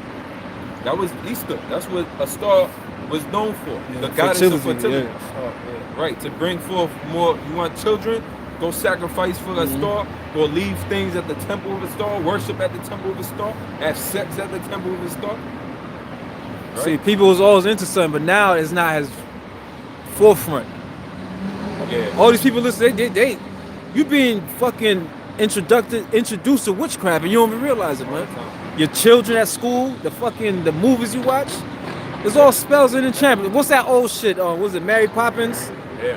Super catcher. That shit's a god. That's a damn spell, man. And even abracadabra means something. But all the kids know that. It's a I forgot what's the name for it. Incantation, not incantation. Yeah, like an incantation. It's some shit like that, yeah. Pinocchio got all kinds of that shit's demonic as hell, bro. Yeah. It got That shit. child sacrifice. Yup. It Pedophilia. got a pedophilia. It got all that in And there. you think it's just a harmless kids cartoon? The original is even worse, they said. I wouldn't even want to see that because that shit had me tripping. I was like, this shit's. I say stand with thy enchantments and with the multitude of thy sorceries, man. And who do they go for? They go for the youth, man. That's where it you watch starts. the Disney Channel, that shit is all about Sex. You watch Family Guy. Well, Family Guy is Homosexuality. more of an adult cartoon. So is The Simpsons, but it got all kind of Perversion. you know what I'm saying, perverted messages in there. You know what I'm saying? How would you call it? Sexual magic. Yeah, sexual magic. Well, sexual magic is dealing with having sex with babies, man. But you know, Hollywood and politics, they deal with that, man. Who was the guy that Seth Green, his friend, came out? He told him, "Look, we got to have a talk about chicken. Chicken is code word for children, man. Robot chicken. You know? Yeah, robot chicken. They're all Robot pedophiles. chicken. Yo, But these man, are people bunch that of pedophiles. people admire. When I was a kid, they had a movie called Fantasia. You know, looking back at it, that was all about fucking spells and magic. That was fucking Mickey Mouse, yeah. Doing spells and Witchcraft, man. Witchcraft. Making it fun. Sabrina the Teenage Witch. Like Halloween that's sorcery. That's you know what I'm Town. saying. Halloween Town? Disney Channel. Disney Channel. I used to watch all that shit. Harry Potter. Harry Potter. I never got into that garbage. That's straight up witchcraft. That's straight up. I made You all go that to shit. Barnes and Noble right now. There's a section on fucking witchcraft, Oh, bro. yeah, they got a Books shrine. are worth money. Huh? They got like a section for Harry Potter. Yeah. Witchcraft. Movies on there. And they'll make you think that's witchcraft is fun. J.A. Rollins. See, because witchcraft ain't going nowhere. This is Esau is the one that damn near perfects witchcraft. Well, You know? Well, I'll say Jake probably perfects it. Now it started with Ham, but Esau perfected that shit. But here it is. It's not going nowhere. That's why the scriptures help you along with the mindset of to cast that off, man. And that there's no enchantments against Jacob. We gonna come in contact with all type of people trying to cast spells and witches and warlocks, whether we know it or not. People want to shake your hand and the way they trying to do that shit, or you know, they stand behind you or whatever. There's gonna be a lot, but the Lord is gonna tell you how to get around, how to circumnavigate that. Use words, neuro-linguistic programming. That's fucking witchcraft, bro. Remember, Get Out. Get out. That's what it was. She was fucking. Oh, what She was was putting. that She was on when putting. they, hypnosis. Hypnosis. Hit TV's damn near hypnosis. It Man, is. You stay at that thing for hours. That's what it says. You return to your regularly scheduled program. Like the program. moment she was talking to the Jake and Get Out, the moment when they was outside, Yeah. she was tapping the glass, she was setting an anchor. Yep. An anchor, you know, the anchor certain responses and bring it up back later. She was already putting them under. That was the beginning. Yeah, that was the beginning. There's witchcraft, bro. I got this is the gods, these false idols. Yep. Psalms 96:5. For all the gods of the nations are idols, but the Lord made the heavens. And you look up idols means what? Good for nothing. Vanity, man. They because in a time of trouble they can't help you, man. That's why the Lord said, call upon the guys that you made. You get that? Was that Jeremiah 2? Say that again? So I can hear you. Oh, Judges 10. Get Judges 10 too. This is the book of Acts, chapter 17, verse 16. And they that, verse 15, and they that conducted Paul brought him unto Athens. and receiving a commandment unto Silas and Timotheus, By the way, Athens is named after Athena. Athena, yep. A goddess. Right? and receiving a commandment unto Silas and Timotheus for to come to him with all speed, they departed. Now while Paul waited for them at Athens, his spirit was stirred in him when he saw the city wholly given to idolatry. Nothing but statues. That's why when he came, they was like, yo, this dude's gonna take away our money. Because they was making money off these little relics that people will come and they'll buy and they'll really take it, make a nice place in the house for it, place it on there, go and get some wine, get some food, place it in front of that. You know what I'm saying? Who was it? Was it Rachel and Leah's father that had little? Yep. It was was it Laban? Laban and Rachel stole Laban's gods, and he came after them. And Jacob said, "Look, whoever you find your gods with, they can die," because she took it because that's what they was doing. That's when Jacob said, "Look, put away the strange god." Matter of fact, I get it. Put away the strange gods from you. You know what I'm saying? Because we only dealing with the Most High. Right. So basically Athens was like a big botanica. Yeah, basically, yeah. Everybody had this. They had this over here. You had that pantheon over here. You had this temple, and people was all there worshiping it, man. Edomite rule. Right. Controlled the area. That was the Greek Hellenistic. And yeah, and Jake was, Jake was the fucking. Hey, they had I forget what his name is. Either Sage or something. They show you a little clip of it in the movie 300. I think it's 300, where you would go to this woman or a cave. Oracle. Yeah, Oracle. Yeah. The Oracle of I forget the number one Oracle. I forget.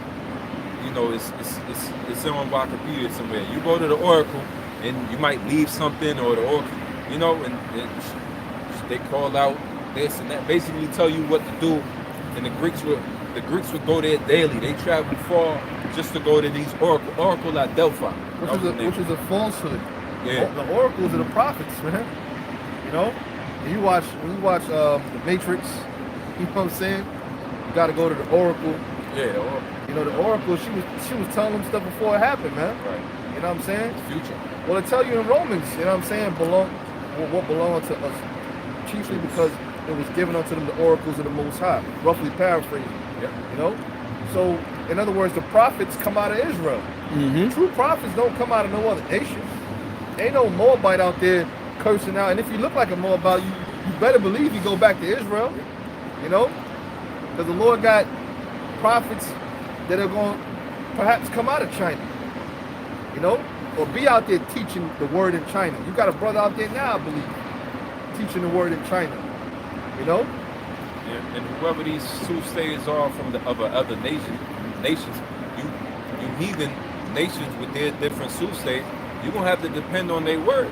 When it comes down time for the Lord showing up, your soothsayer's gonna say go fight, because he's gonna get a word from the Lord what to do.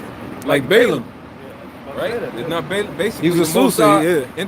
It's not Balaam could just every time tap into the Most High. No. Balaam was dealing with all type of wicked spirits before.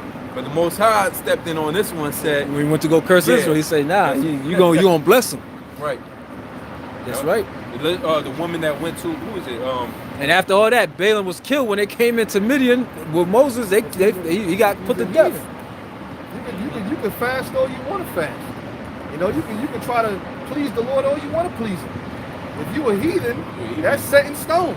That's why he wished he was an Israelite. At the end of it, when he seen the prophecy at the end, he said, damn. I know, right? He said, damn, I wish I was one of these fucking people, man. Yeah. Basically, you can't destroy these people. You can't. That's why he said. Anything that the Most High doesn't want you to do. That's to right. him. He said, this all together, you have blessed them this 3 times. He said, look, I can't curse them. The Most High told me to bless them. Right. What do you want me to do? Lie to you? That was a Moabite king, or that was an Ammonite king at the time that was trying to make war with Israel. Balaam. No. Yeah, Balak. Balak, the king of Moab. Yeah, the Moabite king. That's when them chinks were, you know what I'm saying, rocking you watch some fucking kung fu movies and shit, man. Rocking like them man buns that Jake be wearing now, that shit go back to them, man. And it was darker too, not these fucking mixture goops that you got now. A lot of the Moabites that was brought to the West Indies and shit, they were like darker skin, and they were even called coolies too, and they had the long braid. Yeah. I go back to the ancient customs, man. Cause the ones you see now, that's through fucking years of fucking mixing. I saw a lot of Benjamites have like Chinese last. Some of them were Jakes who have Chinese last name, man. Like I went to school, some cat's name like Chung and Lee. But they Jakes though. They have the island with it. Like, nah, man, yo, my great grandfather was Chinese. I'm like, nah, you good at football and shit. Nah, you ain't know, you don't know. My grandfather last name was Lee. It's Lee, that's From it. Florida, yeah. Right. See? You got I mean, Lee could be like English too, you know? You got General Lee, who's a cracker. Yeah. So, Shang Lee. Go ahead, bro. Verse 17. Therefore, disputed he in the synagogue with the Jews and with the devout persons. Because what he was going to do, he was going to bring the understanding of Yahweh Shai to them. That's why it says you got this thing written to the unknown God. That's why I'm declaring to you. Because he's the one that's in control. Go ahead. And in the market daily with them that met with him, then certain philosophers of the Epicureans and of the Stoics encountered him. And some said, what will this babbler say? Others some. like the two main classes of thought back then. Right. Epicureans and the Stoics. Yep. One was about getting all pleasure, right? Anything pleasing to the flesh. That was their whole sole purpose, right? YOLO, basically. Have fun. And then the Stoics were the ones that were moderate in everything they do. Yeah. Right? So everything is moderate. Don't over involve yourself. Don't overindulge. Like Marcus Aurelius was a Stoic. I was about to say that. He's pretty much the most notable one. Yeah. You know, amongst others, but he was the actual Roman emperor. Yep. Yeah. He's all into stoicism. Yeah, he got a lot of good quotes out there too. He probably was a Jake too, man. He was. He had something where basically he would reflect. He was supposed to. Yeah, his at the end of meditation. every They called day, it his You're meditation. supposed to reflect on your whole day, almost damn near rerun your whole day at the end of the day through your mind to see where you could have, worked on or been better. Or when you do that daily, it's damn near helps you become a More better efficient, individual yeah. over time. Self-reflection. Well, the scriptures, Paul talks about that. It's saying yourself daily. It ain't no different than how we supposed to be doing. So, men of the Lord, working on yourself, self-improvement. Men of the Lord, we more stoics, man. We're not out here just trying to live it up. Everybody that be living it up, we ain't out here living that life, man.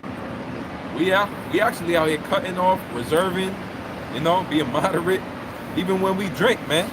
We in control of we drink up until the point where you get a nice little buzz and then you can control yourself. But once you start doing stumbling and all of that, that means you crossed your line. So there's lines for everything. There's lines for communication when you're dealing with other people, men, women, right? There's lines for when you're dealing with your, Esau out here in this world at work. So it's go get somebody that recognizes those lines you fit within your means as well. That's right. Let's think about growth too, you know what I'm saying? Because when we were younger, and it's true, see, as far as the drinking thing goes, we used to get wasted, I ain't gonna say here a lot, Yeah. We used to drink and get real wasted, man. You know what I'm saying? But after a while, wisdom starts to kick in, and you become, But we're now here, more experienced, so we're imparting that onto you, younger men. You know what I'm saying? Hey, nothing really good comes from being drunk and outside the crib at the same time. It's a scripture that says, "Go not drunk and thy travels." Man. You are drunk, and there's plenty of stories where a guy or a woman went drunk and her, like, say you drunk, you twist, you jump on a highway or something, crash your car and kill yourself and kill everybody in your car, or kill somebody, in another car, or somebody on the street, Somebody take advantage. or somebody will take advantage of you, rob you, do you dirty. These women be out there, these broads be out, young chicks, man. These little, they call them baddies or whatever the hell they call them, man. Yep. I call them hoes, all right? You know what I'm saying? They out there late at night, drinking, drunk out of their minds, man, drinking that dot juice or whatever the hell they drinking. No man, by stumbling. By yourself. And somebody take you off in the alley and believe himself upon you, and now there's a Now you pregnant. yeah, now you pregnant, you don't know who the daddy is. Or more. That's a lot of stories out there, man. Same thing happens every day in the society. Go ahead. He seemed to be a setter forth of strange gods. Yahushua in the resurrection. Yeah. That's something strange. You talking about somebody being brought back from the dead? Yeah. Because in the Greeks, what was the Greeks? The Romans, same shit. You go to the underworld, you have that little thing that you have to put. That's why they put the coins on your eyes. So when you get down there, you pay the dude on the boat, and then he takes your that's soul. a hole, toll? You take your soul. Huh? What's this called? I don't know the toll. I just saw Yeah, the you pay the class toll. of Yeah, you Titus, take yo. it, and then you pay the nigga, and then he takes your soul across the river of Styx. Hey, That's madness right there. you know what? Where a lot of Greek literature stems from Homer and the Odyssey. Homer and A lot Odyssey. of Greek the god mythology comes Right. from the Homer and the Odyssey, the Iliad. Oh, that's Troy, right? That's the story of Troy, Yeah, the so Iliad, Achilles right? comes from there. A lot of it because Homer's he's one of the early Greek writers, and everything stems from there. And so that's why Greeks always bring out like, oh, it was a great grand culture and all this architecture and all that. But that came later on. Yeah, They civilization had, like, a started with the golden Greeks. age. Yeah. But then in the beginnings of their workings, it was about Homer. You had Homer and the Iliad and the Odyssey. And what they doing? Going into the other worlds and the underworlds and all of this. Yeah. It was a whole adventure. Which is imagination, right? Something like Dante's Dante's Inferno. yeah, They got a that's good what they- imagination. Yeah, similar to Dante's Inferno. The hell and the understanding of the Sound good. You can make an anime out of it, look cool. Because that's So why, they hey, that show you back then people had a need to understand how this reality came into existence. Now people don't give a shit. You know what I'm saying? You give them some drugs, you give them some, you know what I'm saying? They just want to get high. Yeah. Everybody's on drugs now. Whether it's prescription or whether it's the shit yeah. you find in the The streets. crackheads ain't even crackheads no more. They did the coke got other shit in it. Yeah, fucking, yeah, they got all types of shit in there. Because he preached unto them Yahushua and the resurrection. Yahushua and the resurrection, being brought back from the dead. You're right, bro. Nowadays, people don't even care about that stuff. But back in the day, back in the ancient world, people actually trying to figure out, like, Right. you know? There's a reason why people worship the sun, because they've seen the glory. They say, yo, this it's seen it, and they've seen the glory of it. Coming from- They've seen the glory of the moon. They've seen the spirituality of it. But they instead of think, like at that in Ecclesiasticus, Yeah, the 13th. vain is men. See, you're supposed to see that and think above, like, damn, I want to know who created that. But they look at that as the creation, as the creator, instead of looking at the greatness of that and say, damn, how much greater is the Most High? Because it tells you how you see the greatness of that. He said, get it. Matter of fact, get it. I don't want to. Propititionally is the glory of the Most High seen. It's in my car. This shit is getting kind of nippy. It says propititionally. You can look up the word propititionally.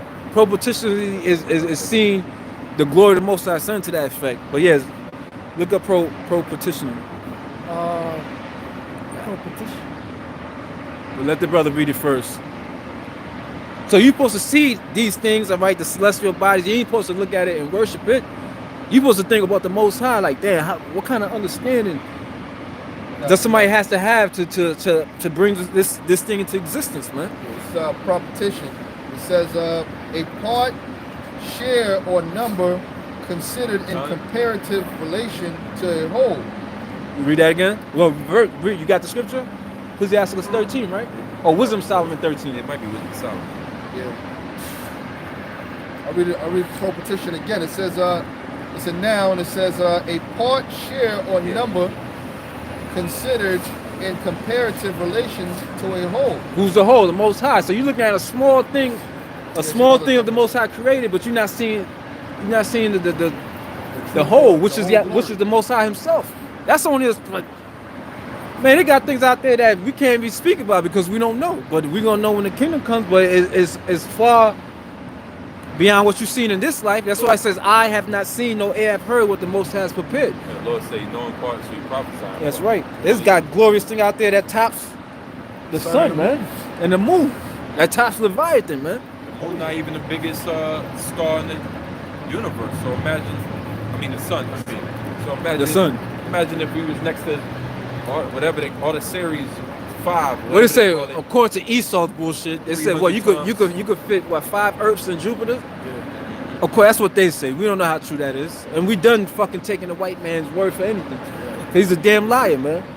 So we're gonna find out in the kingdom how big these planets are, or how small, or how much suns each planet has. We're gonna find out. Go ahead. Give Wisdom Solomon. Oh, you got a little more? I got another. I have another portion of the verb. It says, "Formal, adjust or regulate something so that it has a partial or substitute relationship to something else." What the sun, the moon, the stars, they all got a partial, you know what I'm saying, relationship to the Most High, because that's a part of His creation, man. That's a small thing to the Lord, man. The Lord causes the sun to rise every morning and causes it to set every evening. Now Apollo in a damn chariot fucking flying, you know what I'm saying? That's that Greek shit, right? Apollo, yeah, every morning he has to get up and ride a fucking chariot and bring the sun up. So you used to watch that shit as a kid, like Hercules and shit like that. And you know what I'm saying? They show you this madness, corrupting you. This shit like that corrupts children, man. That's corruption, man. Go ahead, bro. One of the guys got to hold up the earth. Oh, Atlas. Yeah. Atlas. He got to sit there. We all fall down or something like that. So The Most High said, you know what? I'm just going to make you hold this thing up for all eternity. That shows you the level of how blind Esau really is, man. Or how lesser of a mind he has, that he gotta create his reasoning for the earth being up was damn a giant man holding it. Yeah. But they gotta be able to. I think it's called anthropomorphization. Right? That's a hell of a word right there. This one of the lights. It sounds like something this nigga would say, man. Anthropomorphization. Right? That means that you taking regular objects and making them deities or gods. You making them lifelike. Something that's not that doesn't have life. You making it and turning it into a life. Like Cars, the movie Cars. Right. They're fucking alive and talking and shit, but they just Car doesn't do that. But here's Wisdom of Solomon 13:1. Surely vain are all men by nature, who are ignorant of Yahweh. Who are ignorant of Yahweh. That's the heathens. All the nations too, yeah. 2/3, yep. And could not out of the good things that are seen know him that is. Sun, That's right. moon, stars, The animals, the seas, and great beasts. the trees. Because Job spoke about Leviathan. Esau took the spirituality out of life, the right spirituality. What they say that they all the shit that fuck with your pineal gland, cause that's like your spiritual antenna to connect you to the spirit. People are separate from that, man, cause you all into what? Lust, greed, murder, adultery, pleasure of the eyes. All that shit kills your spiritual senses, man. And you got a gang out there in New Jersey named Sex Money Murder. Mm-hmm. They really started in the Bronx. Oh, yeah, That's Pistol Pete in the, you know what I'm saying? Yeah, that sounds, you know what I'm saying? One of the brothers actually knew Pistol Pete, one of the brothers in the camp. Anyway, Go ahead. it goes on. It says, neither by considering the works did they acknowledge the workmaster. That's exactly what that's where they err at. You're not acknowledging the workmaster, the one who fashioned everything, man. It said what? We are clay and the Most High is the potter. The potter. That's what I did. So there is a creator, man. There's one creator, which is the Most High. And why does the Most High take credit even though Yahushua brought everything to existence? Because before he gave to Yahushua, the Most High thought everything out. Down to the every measurement was thought out, man. In his mind. He measured everything out, man. You know what I'm saying? He fit everything, how the earth, what was going to be the size and dimension of the earth, how he's going to do this, how he's going to do that. It was all given to Yahushua. Look, this is how you got to do. And when we say blueprint, they didn't give Yahushua actual fucking schematics. Because people, you know what I'm saying? People think that the Most High handed him like some paperwork. He just transferred the information to him. Said, look, this is how you're going to do it. And he showed them, look, this is how I want you to make everything. And he said, all right, you're gonna create people to help you, and they're gonna go down there. Y'all gonna go create this.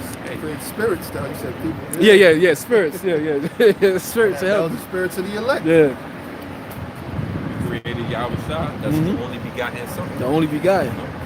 Yep, he told him you're gonna use these elements. That's right. You're gonna put the spirit on these elements because the elements got spirits on them. Oh, and wisdom. You mentioned elements and wisdom of Solomon. After you get that, I think it's the last verse or the last chapter. A couple of verses where it speaks about. But finish that.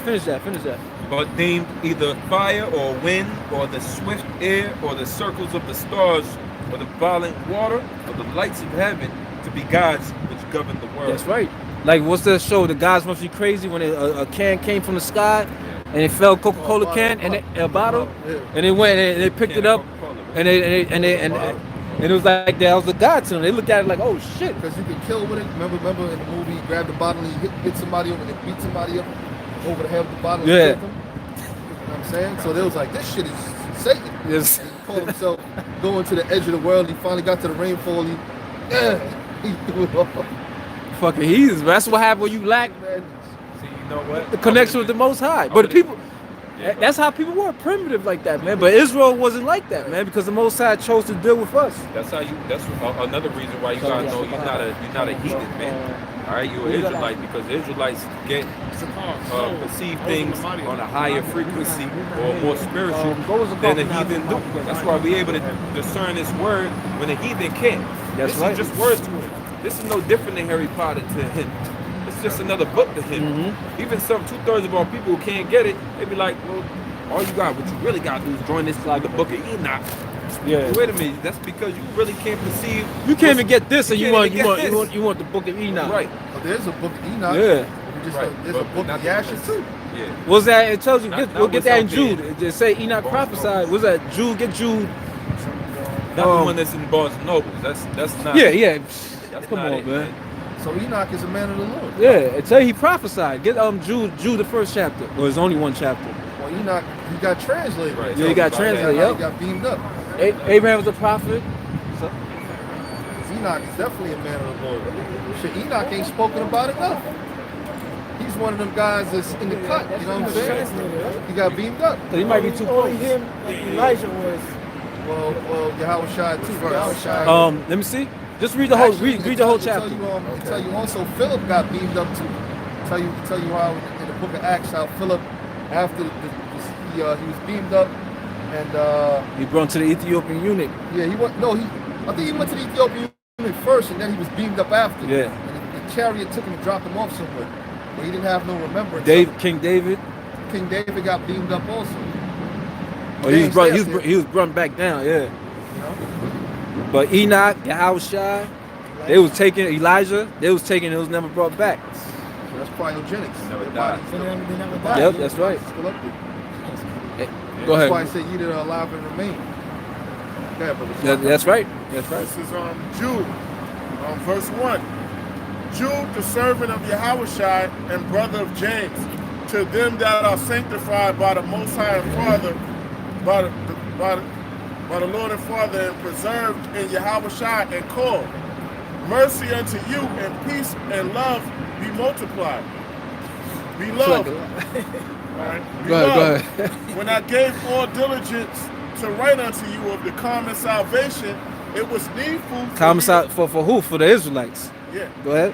It was needful for me to write unto you and exhort you that ye should earnestly contend for the faith which was once delivered unto the saints. And it's only for the saints. All right. So we all contending, fighting, because it's a spiritual battle. We'll never lie to you and make it seem like it's just gonna be a easy stroll into the kingdom of heaven. That's why it says, through much tribulation shall you enter into the kingdom of heaven. So it says what? To earnestly contend for the faith. Go ahead. Which was once delivered unto the saints, which are the Israelites. Then you had the Israelite foreigners brought in, which were also saints. Go ahead. For there are certain men crept in unawares. Phony people, man. All right, people that they not really a part of this. They just here to sow corruption, man. And you see these in these other camps, man. Especially they's blatant with fucking IUIC and blatant with IUSPK. That shit is blatant, man. They crying that the prophet is dead. Say it again. They crying that the prophet is dead. Yeah. Cause why? These are men crept in unawares. Cause they came out of nowhere, right? Cause where was that? Where was that in 2007 and 8? I ain't seen none of them niggas, man. Go ahead. Yeah. Who were before of old ordained to this condemnation. To be destroyed, man. That's their lot. That's why we say better them than us. Somebody had to be fulfill the scripture that Judas, better him than us, man. Right? Because we know reincarnation exists. Now show me one person that want to be Judas in the reincarnation. You'll never see nobody in their right mind. You say, you know what? I might be Judas in the reincarnation. You be everybody else, man. But that thought will never come into your damn head, man. Because but somebody had to play that role, man. It said all is lost save, none is lost save the son of perdition, that the scripture might be fulfilled. So these dudes somebody had to fulfill that. You know what I'm saying? Have now I chosen you 12 and one of you is the devil? Go ahead. Yeah. Ungodly men turning the grace of our power. Ungodly men turn to grace because you do commit sin. No matter how in the spirit you might think you are actually being, you still somehow, some way gonna commit a sin. But they're taking that grace to use it to make merchandise off of their fellow Israelites, man. Go ahead. Turning the grace of our power into lasciviousness. Yeah, lasciviousness.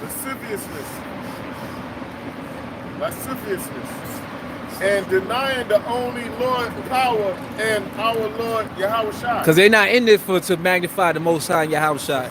That's why you see these cats, they got all these different pictures, they're sitting on their thrones, they're sitting, all this self fucking praise that they, you know what I'm saying? That's why Yahushua, Revelation 5, it says none was worthy. And there's another scripture said that when Yahushua looked, he said there was none to help me. So he said my own arm brought salvation. So these dudes, they're sitting there like in their little fake ass thrones, but you're not the savior of Israel, man. Yahushua is, man. And you trying to take glory off his plate, man. Because he sacrificed himself for that praise. But these niggas want to take glory unto themselves, man. That's why when Yahushua come, he's the one that's gonna be magnified above all people. Because what the scripture says, it said one star differeth in glory from another. So when Yahushua comes, who's gonna be able to stand and shine in his presence? Everybody's gonna be brought down fucking low, man, when Yahushua comes, man. And if you fortunate to make it, when you look at him, you're gonna see what true perfection is, man. Go ahead. Yeah. I will therefore put you in remembrance, though ye once knew this, how that the Lord, having saved the people out of the land of Egypt, afterward destroyed them that believe not. And what's gonna be this time? The Most High is gonna destroy them, man. He ain't gonna take you out of here. 2/3, you gonna the ones that make it to the destruction. The Most High is gonna destroy you, man. So in the wilderness, we was in there for 40 damn years, man. Because why? The unfaithful and unbelieving generation, man. You had Joshua and Caleb, the only two men that made it out of that generation, besides the children that was raised up. Because when they went and spied out the land, they came with a good report. The other, because the Most High took one man out of each tribe. And guess what happened? Only Joshua, which was Ephraim, and Caleb, which was Judah. And they was the only two that came with was it a coincidence? The only two that came with a good report. The rest of them, they was like, nah, man. Nope. Dan was like, no, man, they gonna kill us. Who else? Manasseh was like, nope, we ain't ready. All the other tribes was like, nah. And what happened? They took those men and put them to death. Those 10 men that killed them. And then the Most High said, no, I'm gonna keep y'all here for fucking 40 years. Because y'all don't want to believe me. Y'all seen it. That's the thing. Our people seen the miracles and they still didn't believe. How much more now? We can't do nothing to make these niggas believe, man. If they witnessed with their own eyes what the Most High did in Egypt, there's not like somebody told them. They actually witnessed it, man. They seen all the plagues and they still didn't believe. That's why I say harden not your hearts like in a day of provocation in the wilderness, man. You provoke the Most High. Go ahead. And the angels which kept not their first estate. Which is us, the Israelites, which the angels which kept not their first estate. But left their own habitation. He hath reserved in everlasting chains under darkness unto the judgment of the great day. And that's when we're gonna be saved out of the flesh. And we're gonna be rechanged. That's why Job 14:14 it says what? All the days of my life I'll wait until my change come. Was it 1 Corinthians 15? It said we shall not all sleep. but in a twinkling eye we shall be changed, man. That's talking about these bullshit ass bodies. Go ahead. The flesh, the stony heart for the flesh, fleshly heart. Go ahead. All right. Even as Sodom and Gomorrah and the cities about them in like manner. So this is making reference to what? The nuclear destruction that's going to take place here in America. Go ahead. Giving themselves over to fornication and going after strange flesh. Yeah, fornication, which is adult, spiritual adultery. Worship these other gods is fornication, man. Not the way Mike Tyson used it in a sentence, man. That's not fornication, man. It ain't just mean having sex. That's not fornication. Fornication goes into worshiping these other gods. He's a fornicator because he believes in Allah. That's fornication. That speech he made, that shit kind of stirred up some. When you make that speech. Oh yeah, I testified there's only one God. And Muhammad as his prophet. Blessed peace upon him, Muhammad as his prophet. That's madness, man. I dedicate some pounds to my brother. I get out soon. I love my children. What? Oh man, what? Go ahead, bro. Giving themselves over to fornication. There you and go. Going after strange flesh. Go to fornication. Are set forth for an example, suffering the vengeance of eternal fire. Which is a nuclear destruction. So you gotta watch out for the word eternal. People think there's you use that for hell, right? Because hell is a place of eternity that you go and just burn forever. But then death and hell was thrown into It's the lake of fire. cats are thrown into the lake of fire. Now you asking cats in the church to break that down, how they're gonna be confused. I thought you said hell was a place under the earth, but then they tell you that death and hell was cast into the lake of fire. They're gonna overtalk you and say love, love, love. Exactly. They're gonna overtalk you. No, see in the churches, I could say nobody knows what that really, or or they just say something like that book said. Yeah. It's all right to basically admit, say that you don't know or you ain't yet to find that out. Something about the people in the church, man. They okay with never knowing. They'll never get an answer and be just fine with that. Jesus believes. Hey, but you see how the Lord basically is more, bro. Yeah, go ahead. Because we didn't get to the point. It says what? Enoch. Okay. Likewise, also these filthy dreamers defile the flesh, despise dominion, and speak evil of dignities. That's right. Keep going. All right? Yet Michael, the archangel, Yes, sir. when contending with the devil, he disputed about the body of Moses, durst not bring against him a railing accusation. So even Moses was one of the blessed, one of the blessed men. Even his body's preserved somewhere. Moses' body's preserved. Cryogenics, man. There you go, man. But said, the Lord rebuked thee. That's it. That's all we really had to do. The Most High rebuke Satan, man. Cause Satan, he's there to be a pest, a nuisance. You know what I'm saying? You know how like a fly by your ears, like motherfucker. That's all. You know what I'm saying? That's what he is. He's decided to be a nuisance, man. Go ahead, like this rain. Yep. It's a fucking, it's a nuisance, man. Go ahead. But it ain't gonna stop us, man. Nope. Go The ahead. best thing is when you get indoors and be all hot. Yeah. This is nothing, but when you leave. Yeah, that's right. All right. We've been out there, they call it snow dummies. Snow dummies, yeah. Brother speaking, got the hair, got the afros on. Holy white, snow, yeah. You know what I'm saying? Beard all, mad with snow, cold, moving around. We sacrifice for this word, man. That's right. You young guys, man. Present your body a living sacrifice. He that endure it to the end shall be saved. Because a sacrifice, you kill it. But you're a living sacrifice. You're alive and you lively stones. And you're doing it for what? To please the Most High first and foremost. To show gratitude to Yahushua for his sacrifice that he did. And so that you can rule in the world to come, man. Salvation. Salvation. The Lord said, it's written that if we suffer with him. Yep. Then you're my, you suffer with him. Suffer patiently. Go ahead, bro.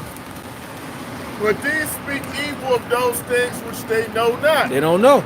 They talking shit against us. They don't know that the Most High set us up, man. Everything, we don't speak out of our fucking own hearts, man. We tell you the truth. That's one thing they can't debate. We go into the scriptures, man. Ain't nobody can come up here and say that, oh, these dudes don't speak the scriptures. All we do is speak the scriptures, because that's where the power's at. Go ahead. But what they know naturally, as brute beasts. Yeah, animals, man. Go ahead. And those things they corrupt themselves. Woe unto them, for they have gone in the way of Cain. Cain was what? He killed his brother. Yep.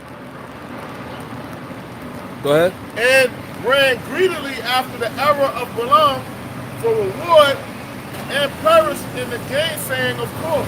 So you got these camp leaders. What they about? They're about being financially stable instead of teaching the truth. Now, if you teach the truth, you do get compensation from your congregation to support you. It tells you that, but they doing it solely for the money, man. They found a niche. They found the money racket. Go ahead. These are spots in your feast of charity when they feast with you. Oh shit. Oh, we'll use the last one. Yeah, you can go. Alright. The rain was fucking. It's all good. Alright, these are spots. These are spots in your feast of charity when they feast with you, feeding themselves without fear. Clouds they are without water, carried about of winds. Trees whose fruit withereth without fruit. Twice dead, plucked up by the roots. Raging waves of the sea, foaming out of their own shame. Wandering stars, to whom is reserved the blackness of darkness forever. And Enoch also, the seventh. Yeah, that's the point we wanted. But we read it through the spirit, we read everything else. But read that again. And Enoch also. Enoch also, yep. The seventh from Adam prophesied of these sayings. Prophesied these sayings. So Enoch was a prophet, man. Now, where did you get that information from? What Judah's about to say, where did you get it from? Because you ain't gonna find that. You ain't gonna find no prophecy of Enoch in the scriptures. Of what we have. Go ahead. All right. So read that again. And Enoch also, the seventh from Adam, prophesied of these, saying, Behold, the Lord cometh with 10,000s of his saints. So Enoch saw what? The second coming. The Lord cometh with 10,000 of his saints. Go ahead. Acting up. And he saw also what? Deuteronomy 33, where it says, the Lord shall come. I'm on verse 14. Right. It was a rain that was on. And Enoch also, the seventh from Adam, prophesied of these sayings. Behold, the Lord cometh with 10,000s of his saints to execute judgment upon all and to convince all that are ungodly among them of all their ungodly deeds which they have ungodly committed. It has a prophecy from Enoch. There you go. But like the brother said, they ain't talking about that book they got in Barnes and Nobles, man. You know what I'm saying? Where the book is at, we don't know. We don't know. Because every time you turn around, it's some new book. The book of Mary. Like these people is. Enoch was before the flood. Mm-hmm. He was. He was before Noah. The book could have got, you know what I'm saying, in the flood. Or Noah could have had it on the ark. Yeah. Because Enoch, Enoch's son was Methuselah. Methuselah had, I think, Lamech. And Lamech had Noah.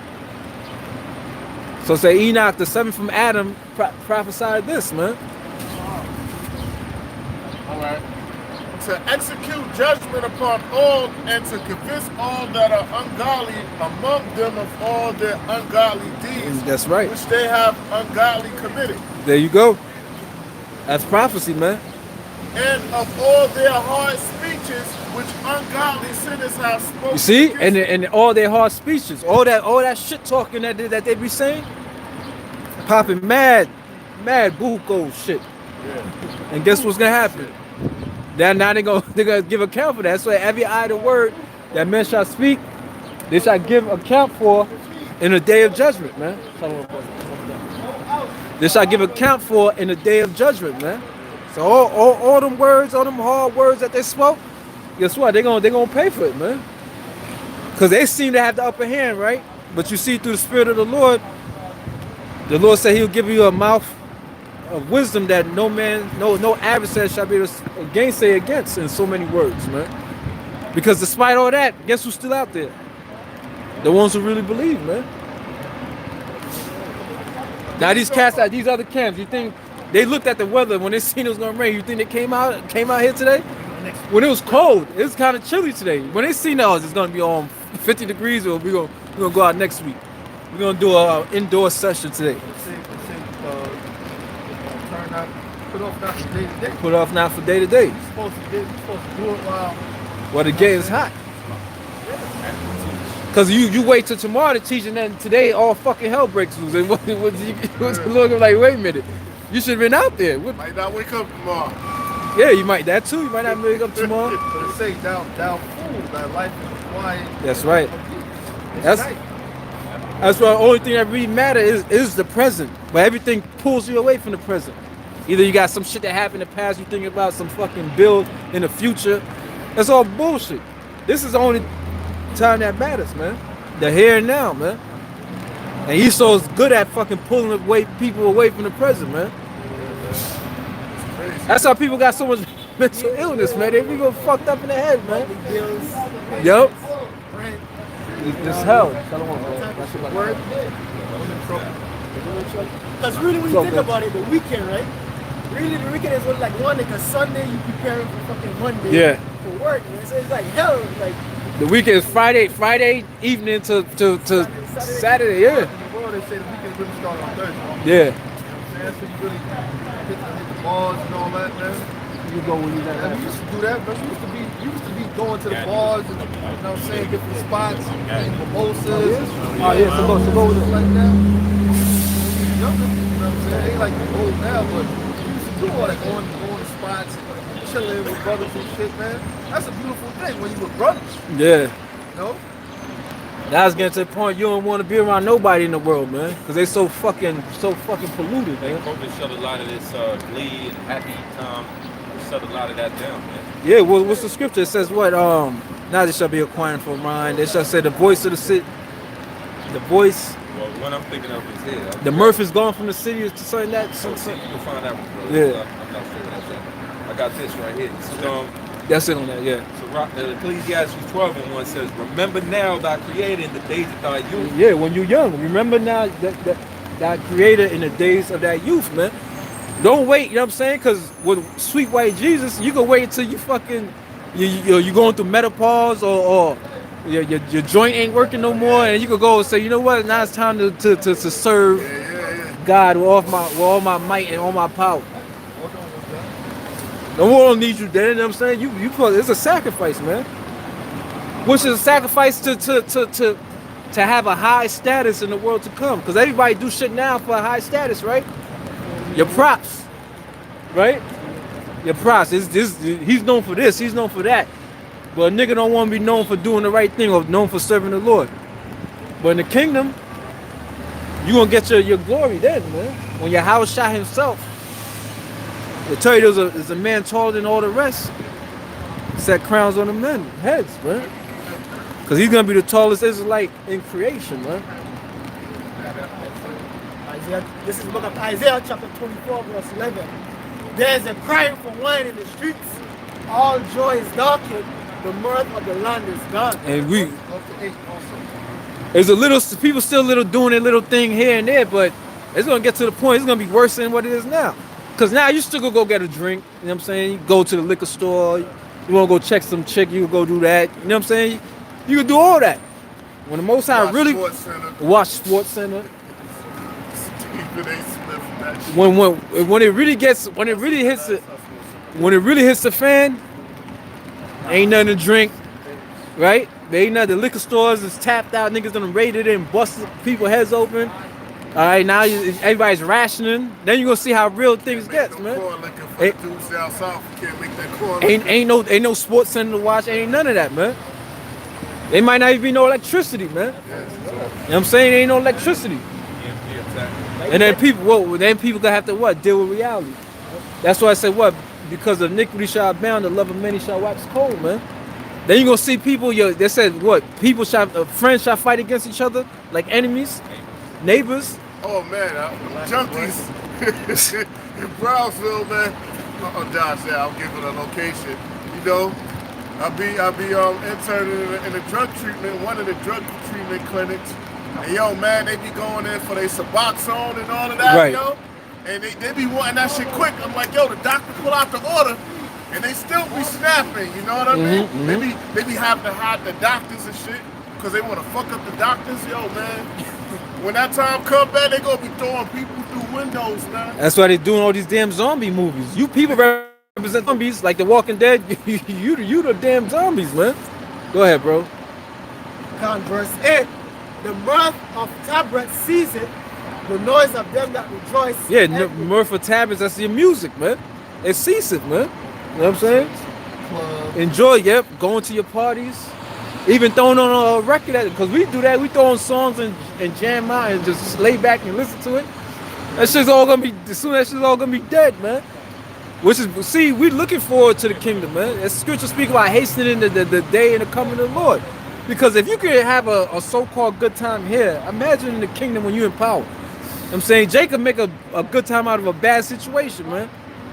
Imagine when you're in your own element, in your own power, in your own land, speaking your own language.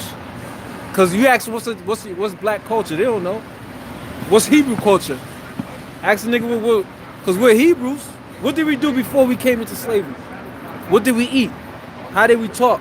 How did we dress? That's why we wear these garments. That's part of our culture, man. Not this shit that happened after slavery that you have to take crumbs and fucking make do of the shit, man. You gonna have your own, man.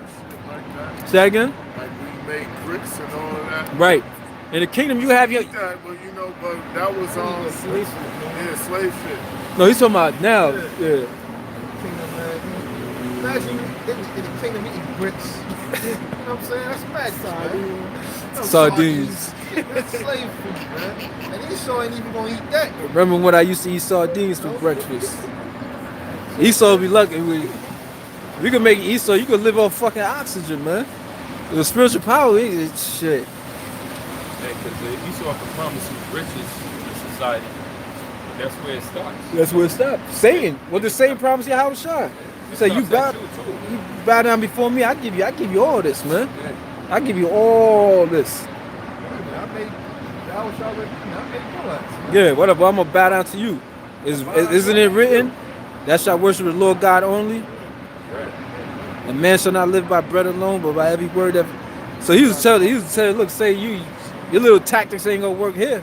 And mind you, haven't eaten for 40 days. So you know he was in a state of, you know what I'm saying? Your stomach growling, it's like he coming all this temptation, man.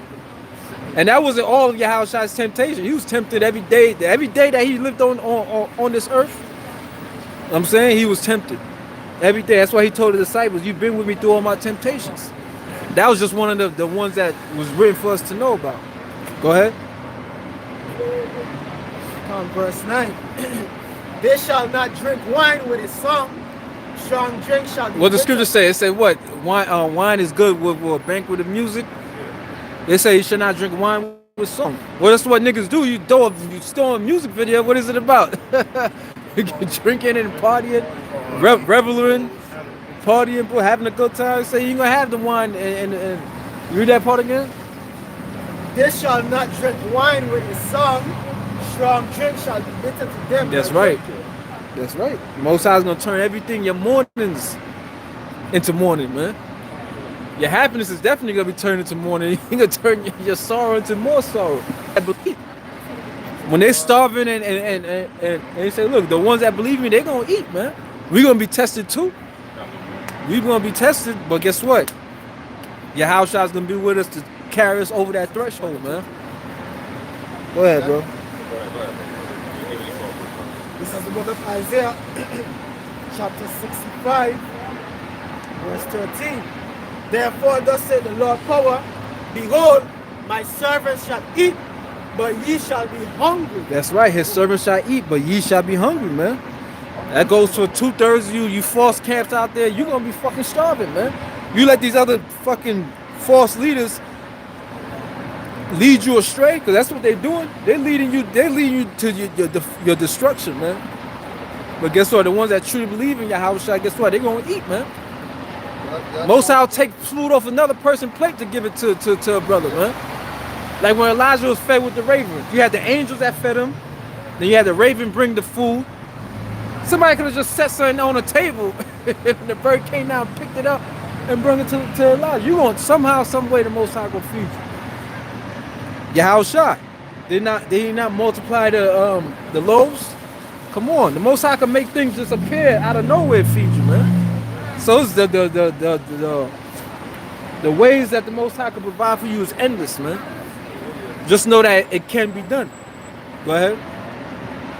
Therefore, thus said the Lord power, behold, my servant shall eat, but ye shall be hungry. But ye shall be hungry, man. You're going to be starving, man. Behold, I remember if I could give a quick testimony. My father was telling me a story, right?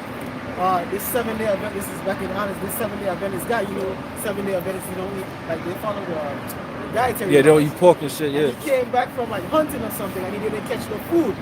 So his brother was cooking some food, but it was like maniku. Maniku is like raccoon and shit. Right. Possum. And he was like, came back hungry and shit, man, hungry. He was like, yo, cuz, what you cooking? He's like, nah, you don't eat this. He's like, cuz, what you cooking? He's like, nah, you don't eat this. He's like, yeah, I cooking possum. He was like, I don't care if it's shit you cooking, I want a plate.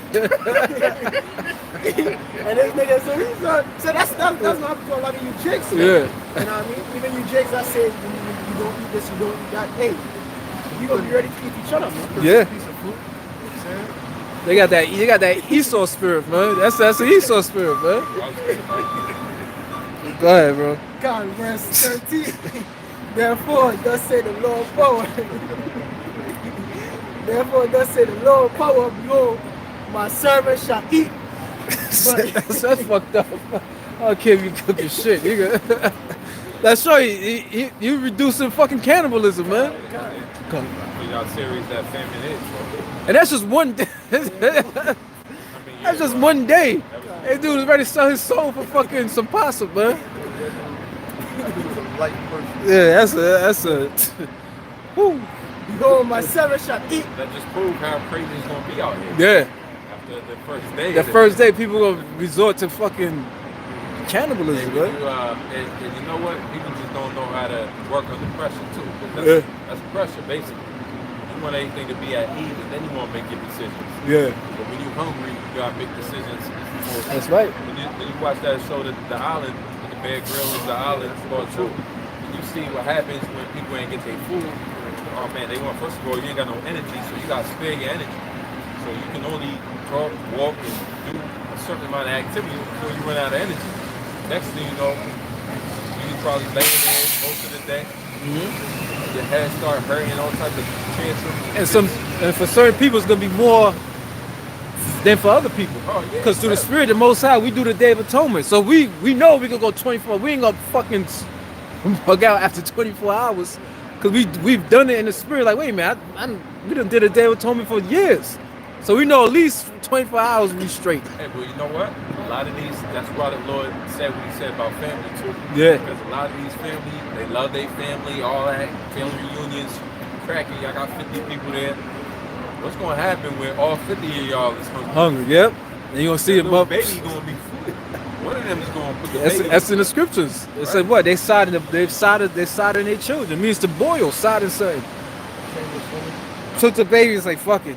Or the situation in the Book of Kings. They said, we're going to eat my son tonight, and then tomorrow we're going to eat your son. Then the lady ate the woman's son, and then she hit her son. Go ahead, bro. Behold, my servant shall drink, but ye shall be thirsty. So Behold, my servant shall rejoice, but ye shall be ashamed. So the Most High will give you food and your drink. The same way he gave it to Elijah. The same way when Daniel was in the lion's den. Habakkuk had to come bring him some food. So there's plenty of scripture showing you how the Most High is going to provide for his people, man. When that time come, man, if you brothers you put in a situation where somebody trying to rob you for your food, or they'll kill you, because you might have a couple of cans on you or something. Yeah. Somebody trying to rob you and take your food, just give them the fucking food. Don't even worry about it. Yeah. Take it. You can have it. So I know the Lord's gonna take care of you. Yeah. That's the kind of spirit you're supposed to have. You might have your woman with you. Y'all got a couple of cans of sardines or some Vienna sausages or something, man. Some bread or something. And somebody will come with a gun and try to rob you. That's very possible. People gonna be robbing people for food. It ain't gonna be about money. It ain't gonna be about shit like that money shit. It ain't gonna be about that. It's gonna be about food. Because it's gonna be worthless. You know? Money's gonna be worthless. Somebody rob you. Somebody come to you and rob you for your food, man. Give up the food, man. Hey, you can have it. Okay? Because why? I got faith in Yahweh Shemel Shah, and I'm gonna eat. And your woman, she might get bugged out. You gotta check her. Listen, baby, scriptures tell you the Lord's gonna feed us, man. What was that, the road when the bitch said, fuck this, man? She went out there to get fucking killed. she said, fuck this. She was mad that society You put this over here? basically destroyed, man. A lot of women, I mean, people, Lots a of lot wife. people committed society committed suicide just for this whole COVID situation. Mhm. They couldn't take it. They had to, or half of the globe just ended up in Miami all of a sudden. You know what I'm saying? Just trying to get a little inkling of their life back. Because people understand that, shit, the youth goes, especially the youth. They realize now, God, like, we on Brantley, we on time out. But guess what, man? Things are going to get worse. Women, you're gonna be the first to cop out. Well, women did it already, man. They've been copping out. They're the first ones. They had all kind of meltdowns because of this whole COVID shit. You know what I'm saying? Yep. Yeah, all antidepressant. Oh, I want to go back to the club. Ain't no point in getting fly no more, home, because guess what? Every place is closed down. More clubs, you know? You want to get fly to see other people. Okay, you kind other people to see him and shit. So, dudes get fly to get broads. But guess what? When the clubs is closed down, all the shit is closed. Huh? Look, man, ain't no reason to get fly. Hold up. You gotta change your whole mindset. You watch the movie with Will Smith, I Am Legend, even though it's like it's a bit of a fabrication with the zombie and everything. But just the mentality that you gotta have when the whole world falls down around you. That's the spirit of the Lord that's going to be on brothers, to have that mentality of just, another day in this hell, another day closer to the Lord. Because the average person ain't going to be able to see the light at the end of the tunnel when all hell starts to break loose in. They're going to look for a way out. Even with COVID, they can see some type of light at the end of the tunnel. It's the vaccine. All you got to do is take it, and then we go back to normal society. When things start going real drastic, like when this starts coming to pass, in fact, Ecclesiastes 12, right? Yeah, read that 3. When this starts coming to pass, you're going to see a lot of people they're not going to be able to transition to a mindset that you're going to need in order to survive. This is about Ecclesiastes chapter 12 verse 3. And then when the keepers of the house shall tremble. The keepers of the house shall tremble. The keepers of the house being Esau and the elite, they're going to tremble at the presence of the Lord, and angels getting ever closer. So they're going to push their new world order. And part of their new world order is depopulation. Okay? So it's going to be a lot of mass murders out here, a lot of genocide type of deals out here. And then when the keepers of the house shall tremble, and the strong men shall bow themselves, and the grinders cease because they are few. Well, the grinders, the grinders were the ones that was you grind the mill, and making the food, preparing the grain for people to come and buy it. That was a position, that was a job. So the grinders are the men that at work, right? The workers, the unemployed, women too. Employed people of the world. So there's going to be a time that the Lord is going to shut down employment on a large scale. Not just what you got in the last 10 years. It's been like 10 to 15%. It's high unemployment rates. But yeah, it's going to be 90 and 100. Man. COVID then made it seem like it was maybe 25 when out of 4 people wasn't working. All it takes for that to happen is the stock market completely crashes. That's all it takes. Right, dollar collapse. That's the reason why people work for dollars, man. People work for dollars. You can't pay me in dollars. I'm not working. I'm not no volunteer kind of guy, man. Inflation. Right? Hyperinflation, right? Where you're $12 an hour, it's going to basically equal out to 20 cents or a nickel. Yes. Agreed on. And the grinder ceased because they are few, and those that look out of windows be darkened, and the door shall be shut in the streets. Yeah, because it's going around. It's going around and bringing it home to the fact that you're supposed to be serving the Lord now, before all these things is coming to pass. You're supposed to be ready to give the Lord your time and your energy before all these things are coming to pass, because they will happen.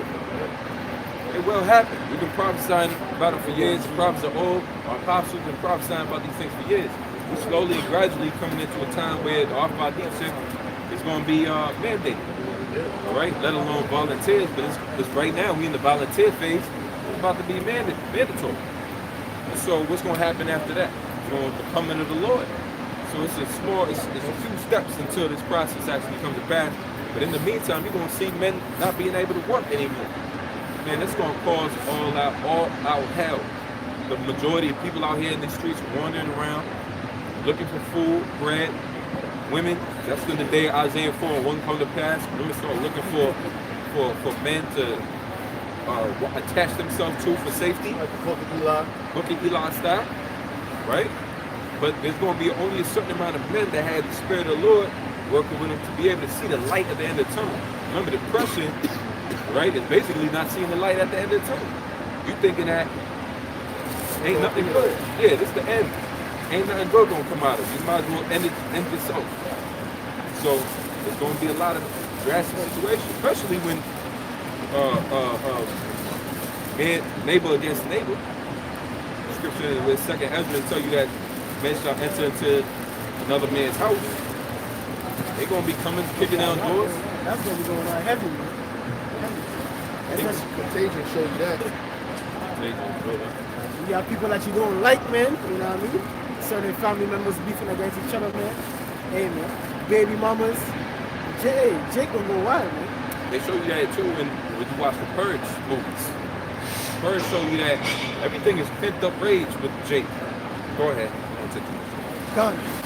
Verse 4. And the door shall be shut in the streets when the sound of the grinding is low. Right now, this restaurant behind us is closed right now. And this is a prominent restaurant that you would see people going in and out of, man. All of a sudden, it's closed. So a lot of jobs died off because of COVID-19, man. You had a lot of businesses where you have people that work at the business actually set the place on fire to get the insurance money. Because why? Because COVID done collapsed their business, man. And guess what? They said, look, this is the only way out.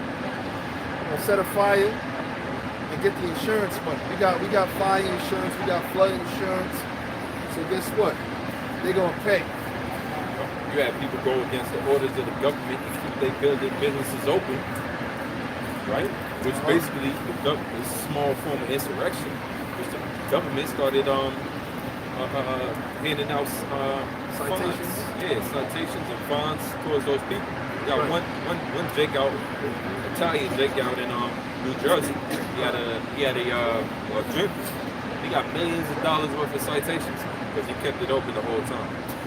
So whether you like it or not, the prophecies of the Bible is going to reality of the situation. The good thing about it is that the Lord's going to preserve his elect all the way through.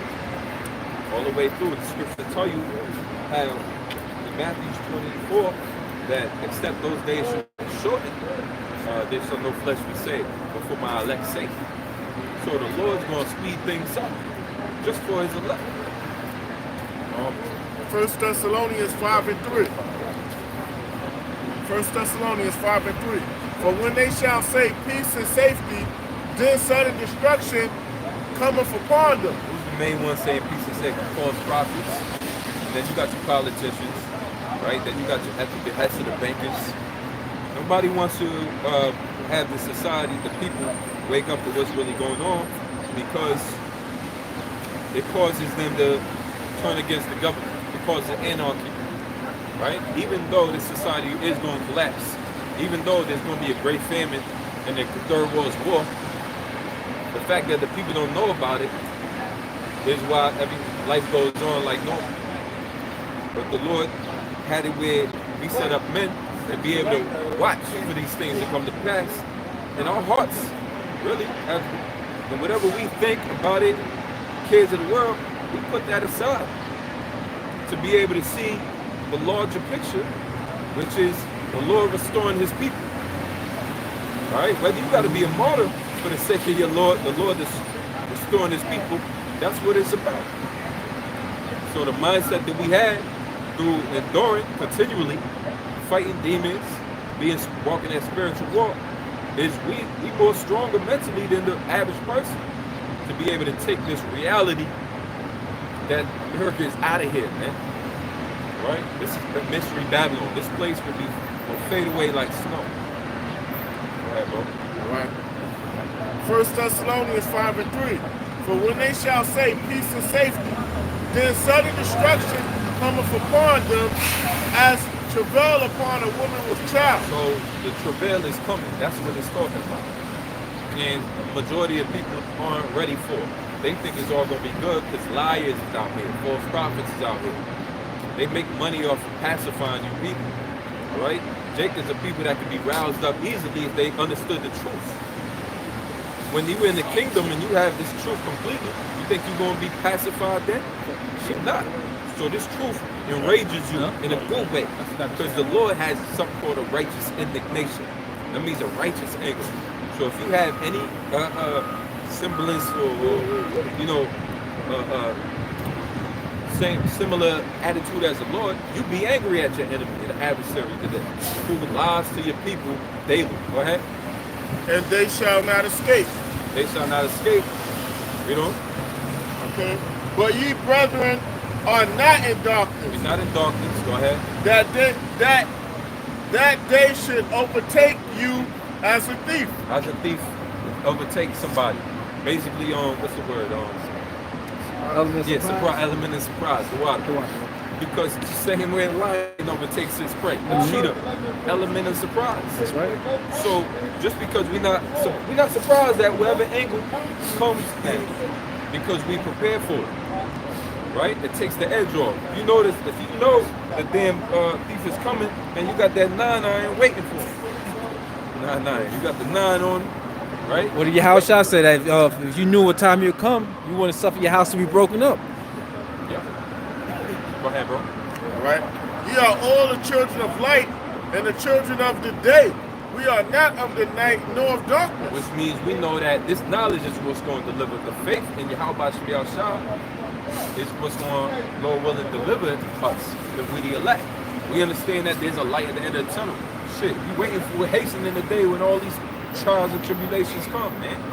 And we gonna be in the midst of these people when they freaking the hell out. We never saw it coming. What the hell is that? You know, pointing at the sky. Well, what the hell is that? Pissing on themselves, man. When it was that in the Bronx, they were saying aliens. They seen the chariots and everybody kept screaming aliens. These are Israelites at that. It's the movie. No, this actually happened. This was in the Bronx. They had a movie like that. So. Oh, Yeah, but in that day, he ain't gonna be saying no aliens, man. Cause your house shot, he gonna make his presence known, man. Cause he gonna be standing on top of it, man. And you gonna see him like, holy shit. 1 Thessalonians 5:6. Therefore, And you think it's gonna be any like confusion about what's taking place or who that is? Yeah. Because contrary to what you believe, everybody's seen your house shot at one point or another. Because everybody died, and when you die, guess what? You go up there and you see him. You know what I'm saying? So and that you gonna know who that is, man. Ain't gonna be no like, yo, who is that? What's going on? Is he a Martian? It's almost like the Most High is gonna take that. They told you about the generation that when your house child was crucified, right? When that fact, I'm not even gonna go into that. Go ahead.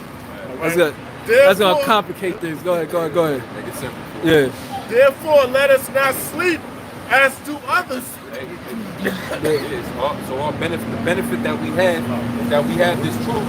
We have to keep that truth. Man. When we read earlier, Revelations 2:10, it says, you have that for me. But we got to continue on. And you got to wait for the time when the Lord actually show up. Here it is. You can have this knowledge, but let's say you cast off the knowledge by saying, well, look, man, the Lord, He was supposed to be here at 2000. You delayed his That's coming. what happened. Yeah. Ain't that what one guy said? If the Lord's not back by 2004, now it's up to give me a house. One dude said, the apostles bring it out. I gave away my life.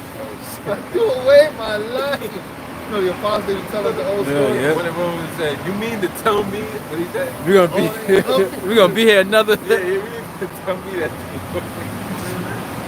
niggas. That's why it says. That's why it says what? It's patience, man.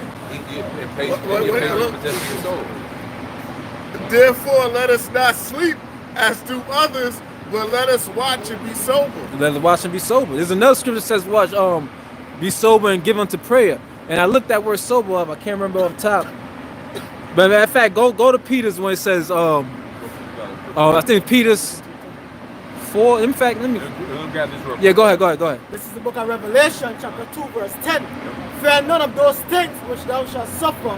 Behold, Yep, because you know they got to come to pass and in prophecy, right? We understand the prophecy, but we understand the Lord's going to keep and preserve his elect, right? behold, the devil shall cast some of you into prison, that ye may be tried. Yeah, prison, right? Incarceration camps, concentration camps, whatever you call it, man.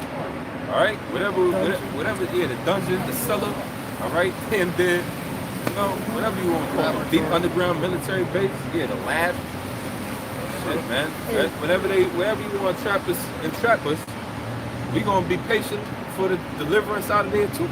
Peter was patient while he was in prison. The Lord had angels come through and deliver him out of there. And right, when a man that had him in prison damn near couldn't do shit. Oh, right. But when he woke up, Yeah, he's gonna kill himself. Yeah, because he's gonna blame him for it. Go back to the Roman Empire there, play. I got son. This is 1 Peter 4 verse 7 says, "But the end of all things is at hand. Be ye therefore sober and watch unto prayer." You had the word sober. Yep, the word sober. It says to be of a sound mind. So it's not because people take that at the churches, like, see, you drinking wine, you drinking liquor. It's talking about the state of mind you in, man. That's why scripture say they're drunken but not with wine. They're staggered but not with strong drink, because they not have a sound mind. Sound doctrine. To be of a watching. That's right. Right? Being awake, not like found like sleep, basically yearning for the day of the Lord to come to pass. Yep. To be in one's right mind, to exercise self-control, to put a moderate estimate upon oneself, think of oneself soberly. Yeah, that's another great definition. Basically being humble, and the scriptures tell you that every man is measured with his own meat, pretty much, is measured with his own measurement of faith. That's right. You all point up. That's right. So the Lord gives, liberally to different amounts to each brother. Yeah. So just knowing your own personal amount of faith that you're dealing with will save you a lot of problems. You ain't gonna know the amount of faith you got until you put yourself in a compromising position to where it's life or death, man. You know, like the whole when they tell you in Revelation about the hour of temptation that shall come upon the whole world. Now, if it's a thing about eating, you can't eat, you can't work, they threaten your livelihood if you don't take the chip, then that's where your faith is going to kick in. Some guys are going straight up fold, man. Guys with families, guys with kids, they're going straight up fold. Great speakers out there, some guys that might have been go hards for Israel. Like, what? That brother? God damn. Right. And I say that humbly because I pray that don't happen to me. Okay? Like, see what I'm saying? Because, hey, man. You're going to know that day, man. That's for sure. When that day comes, you're going to know whether or not you're a man of the Lord. For real. Right now, we believe, well, a man of the Lord, be out here doing the work and all that. But it's really going to be revealed when when you beamed up on them chariots is when you're going to know, okay, shit.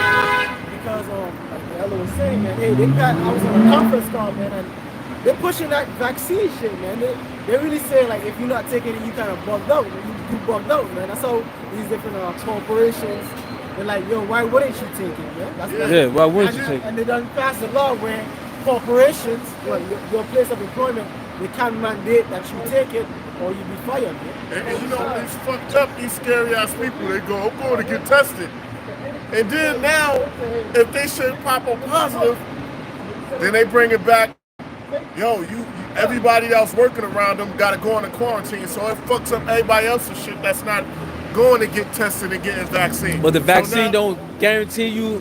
even when they go to get tested, Yeah. like they gotta do the internship, right? I'm like, oh, this chick want to get tested. If her shit come back positive, Then y'all, then I gotta step down. I gotta step out of it. I can't be there. Yeah? So I'm like, this shit gonna fuck me up.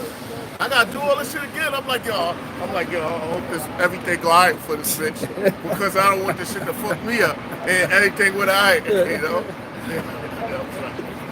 But they're pushing that. Hey, that's gonna be a test, man. You understand? They mandated the chip, man. You know what I mean? The That's vaccine, right. so on and so forth. Because they talking about cutting the unemployment down to force people back to work. So then you go back to work, then you know what I'm saying? Then What's gonna happen then? y'all gotta get vaccinated. Well, then fuck you. Take my ass You know, home. eventually, this shit can't go on like It can't. How's it gonna go on? Because somebody who has so-called COVID, once again, everybody around them gonna have to go home, and then you're not gonna be collecting no extra. That's money. $300. You're gonna have to try to live off of unemployment, which ain't easy. As long as they get majority of people vaccinated, I believe, they'll just leave the rest of the motherfuckers alone. That's what he said, 70%. Yeah, they're gonna leave everybody else. They're gonna like, all right, we know who we gotta kill when it's time to fucking, because they not compliant, man. You have the red list, the blue list, and the yellow list, man. All the people that's vaccinated now, they on that yellow list, man. They just believe whatever the fuck the government tells them, man. Like our families, you know what I'm saying? And different relatives, my Right. aunts, my cousins and shit, man. Getting Getting jabbed up. To show you where everybody at mentally as far as trusting the government. The scripture, the Lord said, warned you about that. Trust not in them because of chariots, basically. that's right. They trust the up. Trust not in Egypt. Yeah, because He is flesh, not spirit. Yeah, because here it is, you see America and you think, oh, great America, you know, the society you live in, you know it's hell here, but you just consider like, well, you know, doctors and everything. And if I need a doctor, I go, yeah, science and trust science. So you got real whole passages to trust science. Passages out there telling you. A lot of these churches, by the way, they will get you, they got different shit set up where people can come in the community and go get vaccinated. The church will tell you where to go get vaccinated. Walmart got vax. I was walking to the Walmart and said, we got vaccines. I'm like, man, you can kiss my fucking brown ass, man. Take no goddamn vaccine. Isaiah 31:1. Woe to them that go down to Egypt for help and stay on horses and trust in chariots. And that's our people, man. Their faith is not in the Most High. That's why I say, well, did Isaiah speak with your people? They honor the Most High with their lips. They'll tell you the sweetest praises and Jesus and all that. But where their heart is at ain't towards the Most High, because when something happens, they go to who? They go to the white man. They go to the government. Oh, we need this, we need that. Give us a vaccine so we can go back to normal. That's bugged up. When last you see Walmart giving a fucking vaccine? Why would you you taking a vaccine at a Walmart? At a fucking Walmart. Some people, you'd be surprised, man. People around the world, they live and die by Walmart, though. Walmart is like a club. Some people might actually die. They die. Take the vaccine, drop dead in aisle 3, man. You fucking by the socks. But that's what the scripture is saying. They say, woe to them. I mean, we're talking about your death, basically. Your fatality, how that's going to play out, because you got to trust in America. And listen, man, you know, America to them is synonymous with science. It's healthy. But this is the most unhealthy place in the goddamn world, man. Obesity and heart disease and shit, liver and smoke. Cigarettes is legal here. Processed food, Mm-hmm. Which causes cancer. Yeah. Processed food is, I'll say it again, processed food is a killer. Now, you go to these third world countries where people still kill chickens. It's not made in a fucking factory. Okay? Rice is real. You know, the rice is real. They actually still getting grain, and they kill a lamb and kill a goat and eat it. Guess what? That fruits, you know what I'm saying? Guess what? Those foods are a whole lot more nutritious than the shit over here in America. It's all processed food. It's fucking fast food. Uh-huh. You can't go over there to motherfucking Thailand in the woods somewhere and find a honey bun. You know what I'm saying? A little honey bun, you know, the little Debbie's cakes and the little donuts and shit. Man, you can't go to Thailand and find that shit. You know what I'm saying? Readily available just there. And you're not even gonna find obesity like you do. You're not. Because they don't got a lot of processed foods, man. You don't know what the fuck they put in that shit, man. Like the dude said, you got all these fast food places, and there's not enough damn fucking beef in the world to fucking provide all these places with fucking hamburger meat, man. It's all fucking. You got McDonald's, you got fucking Burger King, you got White Castle, you got fucking your mom and pop store. Then you got the supermarket. There's no way in hell they have enough. Fucking, we don't know what we eating, bro. There's no way in hell they have enough, man, to provide for all of America. Let alone it's scarce. But somehow, some way, they feeding niggas hamburgers. In the ancient world, we had livestock, man. We had all that in the ancient times, man. That's right. A lot of stuff we couldn't just eat it all because we had to do sacrifices, man. That's right. And the poor had less. Like if you was a poor, you might have fucking 5 sheep, if that. You know what I'm saying? You can't just go around every day. So they wasn't the rich really were the gluttons, and they had the At least got the they livestock. could eat the meat as much as they want to. But for a poor person in the ancient world, you couldn't. You got sacrifices. You couldn't have. You wasn't at liberty just to be just Busting stuff up. eating like that. In the ancient world, obesity was a sign of wealth. Yeah, that's what I'm saying. They had like Eglon, the fat king of what is it, Moab. That nigga, you know what I'm saying? How many times you see a fat Moabite Leighton, bro? Yeah, you're right. That nigga, that might be Eglon, right? Check this out. This is Job 1:1. There was a man in the land of Uz whose name was Job, and that man was perfect and upright, and one that feared the Most High and eschewed evil, and there were born unto him 7 sons and 3 daughters. His substance also was 7,000 sheep, and 3,000 camels, and 500 yoke of oxen. You could afford to eat meat every day. Every day. You can afford it. Daily. Or Abraham. When the angels came, Abraham said, look, hurry up, go. That was a poor person. He'd be like, oh man, this. Abraham was able to do because Abraham had substance like that. They say he was rich in cattle, gold and silver. Isaac, Jacob too. Jacob when he got Laban's flock. It says in 500 yoke of oxen. A yoke is 2, so he really had 1,000 of them. So it take 2 oxen to really plow a field or something like that. You put a yoke between them together and then plow the field.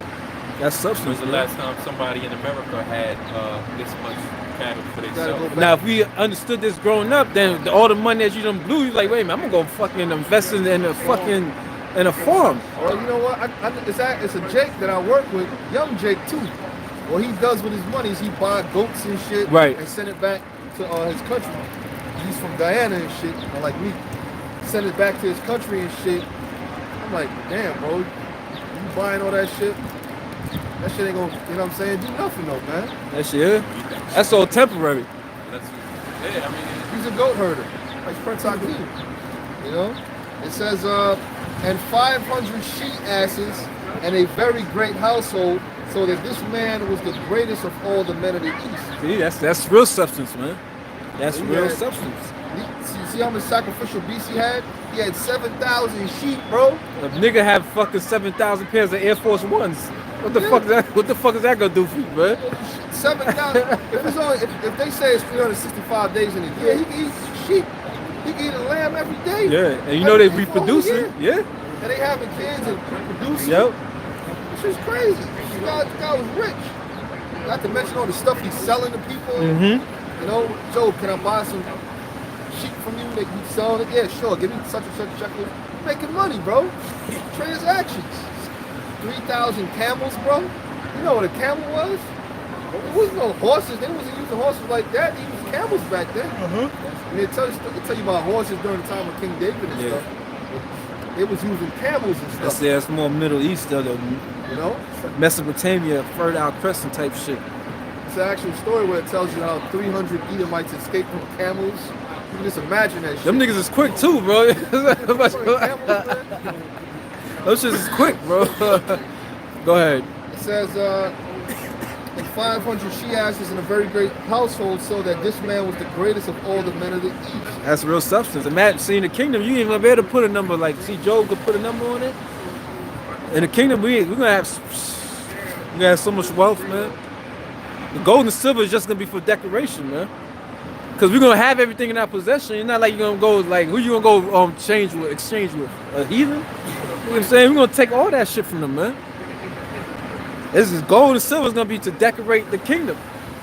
The rubies and the sapphires and the topaz and the onyx. They gonna have enough when they sell. You're rocking it, Gold, yeah. man, like Mr. T with all the They gold gonna on it. have enough on their substance. They gotta basically make do with what they got. That's right. With they shit. Well, after 1,000 years, they're gonna have a little something. They ain't gonna give them shit. They're gonna be working for free like we was working for free. Yep. If we was working for free for damn near 500 years. Yeah. And some people will even the jobs you guys like you working for free, man. The little that they fucking pay you. Like after this, what we've been doing, like I'm like I couldn't see myself working a regular job, man. Look at people like $200, $300 a week. What the fuck I'm gonna do with that? What the fuck I'm gonna do with $300 a week, bro? I have to have like 2 or 3 jobs, bro. Driving taxi cabs, fucking selling Italian ices, bro. You have to, yo, that shit. I couldn't imagine that shit, bro. People like that. They do people working at Foot Locker or one of these fast food stores. There's a documentary on life at minimum wage. And you see that the woman's house, it looked like it was not much in there, man. Right. There wasn't much in the house, man. You know somebody's house, they not a hoarder, but they got a lot of nice shit in their house. Yeah. She might have had like a little closet, a little futon. You know what I'm saying? She got a bed sheet as a curtain. You know, it was a real, you can tell this person was living a real minuscule, you know what I'm saying, meager lifestyle. Because why? Because the funding wasn't provided by the job she was working, man. And you can go to school now. You can go to school and get a master's. A motherfucker to get a doctorate, they come out with a doctorate. They want to be known. They want to be called doctor. Mm-hmm. You know, you refer to them as sir. They'll say no, it's doctor. Doctor. You know, because they got a doctorate degree. You know. Yeah, Bill Cosby's a doctor, right? Dr. Strange. I think he got a he's PhD. He got PhD or doctor. I don't know. But point is, he's in jail. All right, that's the point. Is he's locked the fuck up. That shit don't mean nothing, man. That shit didn't get him out of prison. All these stupid accolades that people got, bro. Yeah, so you have that shit can fade away too, man. Yeah. Hey, the Lord gonna give you something that don't fade away, man. You know, Yeah. that society, the little fake love that they give you. Uncorruptible crown. I got the Ecclesiastes 4:1. It says, "So I returned and considered all the oppressions that are done under the sun. And behold, the tears of such as were oppressed, and they had no comforter. And on the side of their oppressors there was power, but they had no comforter."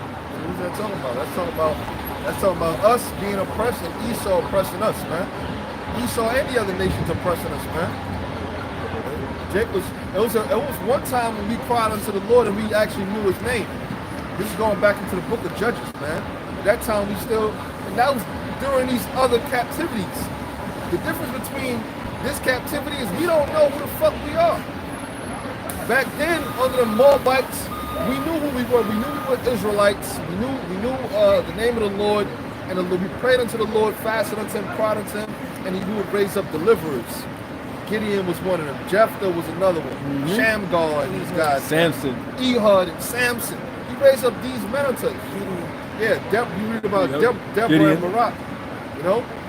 You see what I'm saying? When she was a prophetess, that go to show you at that particular time, Jacob was so fucking weak, man. Mm-hmm. The Lord he was using this woman to rouse Jacob up, man. And she said her heart was toward the governor, so she wasn't just the sole leader. She was being coached. But the Most High just set her up in that stead, man. She wasn't out there with a sword in her hand slaying. Like some Xena the Joan warrior of Arc, princess. Xena, that Remember bitch. that shit come on Channel 9, UPN 9 Yeah. when I was a kid, man? She was the most mightiest woman ever, bro. Yeah. And Hercules, I used to watch that shit, man. I used to watch that shit too. Hercules fucked her ass up though. Yeah. Her dyke friend Gabrielle. Two fucking Daniela, lesbians. whatever. Yeah, Daniela. Hercules fucked up, then she went good. Yeah, you're right. She was a bad bitch at one point, right? Go ahead. I'm sorry. Say, wherefore I praise the dead, which are already dead, more than the living, which are yet alive. Yeah, man. Praise the dead which are already dead. Because why, man? Living in a hellhole like this, death is a way out. Mm-hmm. Death is a way out. You think about it. When you die, you ain't got to pay no bills. You ain't got to deal with no women troubles. You ain't got to deal with Esau oppressing you, man. That all come from dying. That's why a lot of slaves, when they was on them ships, they said, yo, they tell you in the scriptures, death is better than a bit of life. You know? But it also tell you seek not death in the hardship of your life. Something roughly paraphrasing. In other words, suicide is not a thing you're supposed to do. You know, you ain't supposed to commit suicide. That's off, man. Hardship is something that life is made of, man. It's about becoming stronger and overcoming stuff. Like I was listening to something about this guy, the UFC guy, Francis. What's his name? Tough, bad UFC guy, Francis Ngannou or something like that, man. He went through all kind of hardships in his life, and he rose to be this great UFC fighter. And even that is that's a trivial, you know, that's like a, how you call a minuscule accomplishment. Yeah, a minuscule accomplishment compared to what we're doing, man. It's vanity. You know, it's something compared to what Jordan did or Kobe or LeBron. These are feats that are accomplished. Yeah, they're a great feat to accomplish. You know, but does it matter to the Heavenly Father? Is the Lord gonna say, well, damn, man, I gotta make sure I remember all the great works of this fucking person. The Lord don't give a shit how high you can jump and dunk a basketball. That don't impress the Lord. Impressing the Lord is doing what He say do. Yeah. That's what the Lord is pleased with. Like, yeah. We do a 360 dunk and the most sides getting up with a 10. Like, yeah, it's amazing. Both sides. It said. Bro, you see what I did? You see what I did when I was in the realm? Yeah. Back in hell down there. You see what I did? You talking about the creator of heaven and earth? You think you gonna fucking impress him with a 360 jam? Angels ain't Jordan. Yeah, man. There's nothing you can do possible to impress the Most High, bud. He allowing you to do everything you do. Hey, the proof of that is that Jordan gonna die just like Yep. Will Chamberlain gonna die just like. I think he's dead already. Will Chamberlain still alive? I'm not sure if Will. I think Will gone. Bill sure? Russell? Bill Russell's alive. Russell, I saw Will Russell Chamberlain lives in gone. dirt. It's younger than Will Chamberlain's younger than Bill Russell. I think Will's still alive. Will dead, right? Reed was still alive. all Google the it, man. Shit, man. But guess what? The point is that they're gonna die. Yeah, who cares if that nigga still alive or not? He gonna die. Let's not stop camping. The point is they're gonna die. That's how you know Will Chamberlain dead. Men are impressed with that. Men are impressed with. Well, he died. With feats. Men are impressed with feats that other men do. You know what I'm saying? That's why you got something called idolatry, man. People are impressed with Tupac. Which that nigga was nothing but a fucking bug out. You know what I'm saying? They put people up on walls and shit, man. You know, and idolize them. You can't do that with the Lord. You don't fucking impress the Most High. The Most High impress you. Remember how Lefty said it? You know what he's saying? You don't walk out on me, I'll walk out on you. You watch Donnie Brasco, call me a Dunsky, and he got mad. He said, you don't walk out on me, I'll walk out on you. You know? That's why I say we didn't choose the Lord chose us. That's right. You can't choose the Most High. Oh, I gave my life to the Lord. You didn't give your life to shit, man.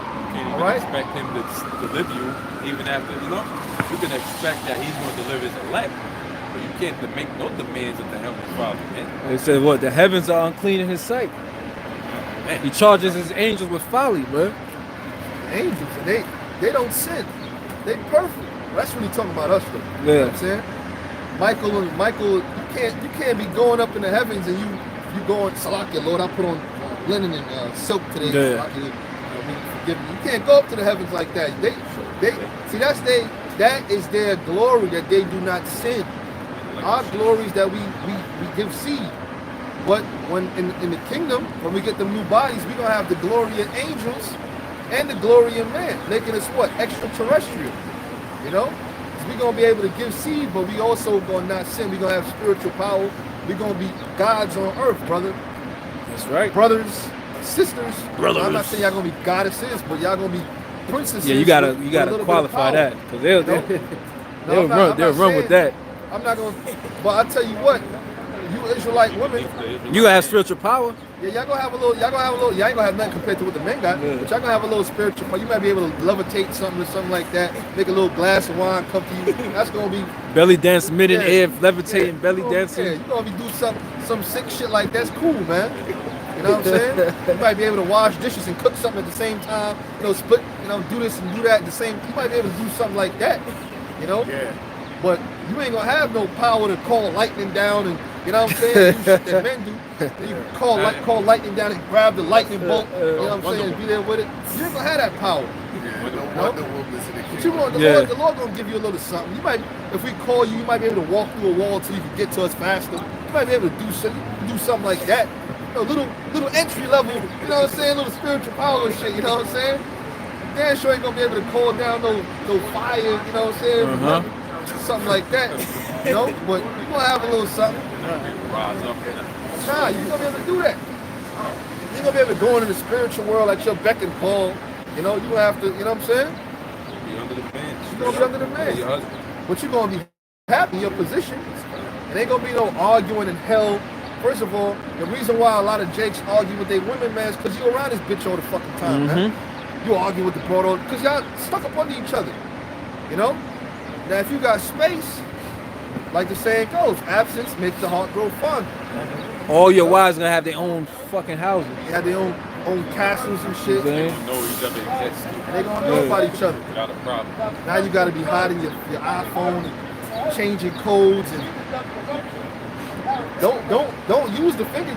Don't use that because you be sleeping. The bitch will fucking, you know, and go on your shit, man. Your phone ring, this bitch go to answer your phone and tell your phone ringing, so buy your business, you know? Exactly, man. I'm telling you, man. Some women.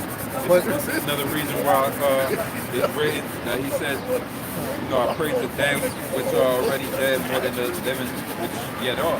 Because the circumstances like this is pitiful as hell.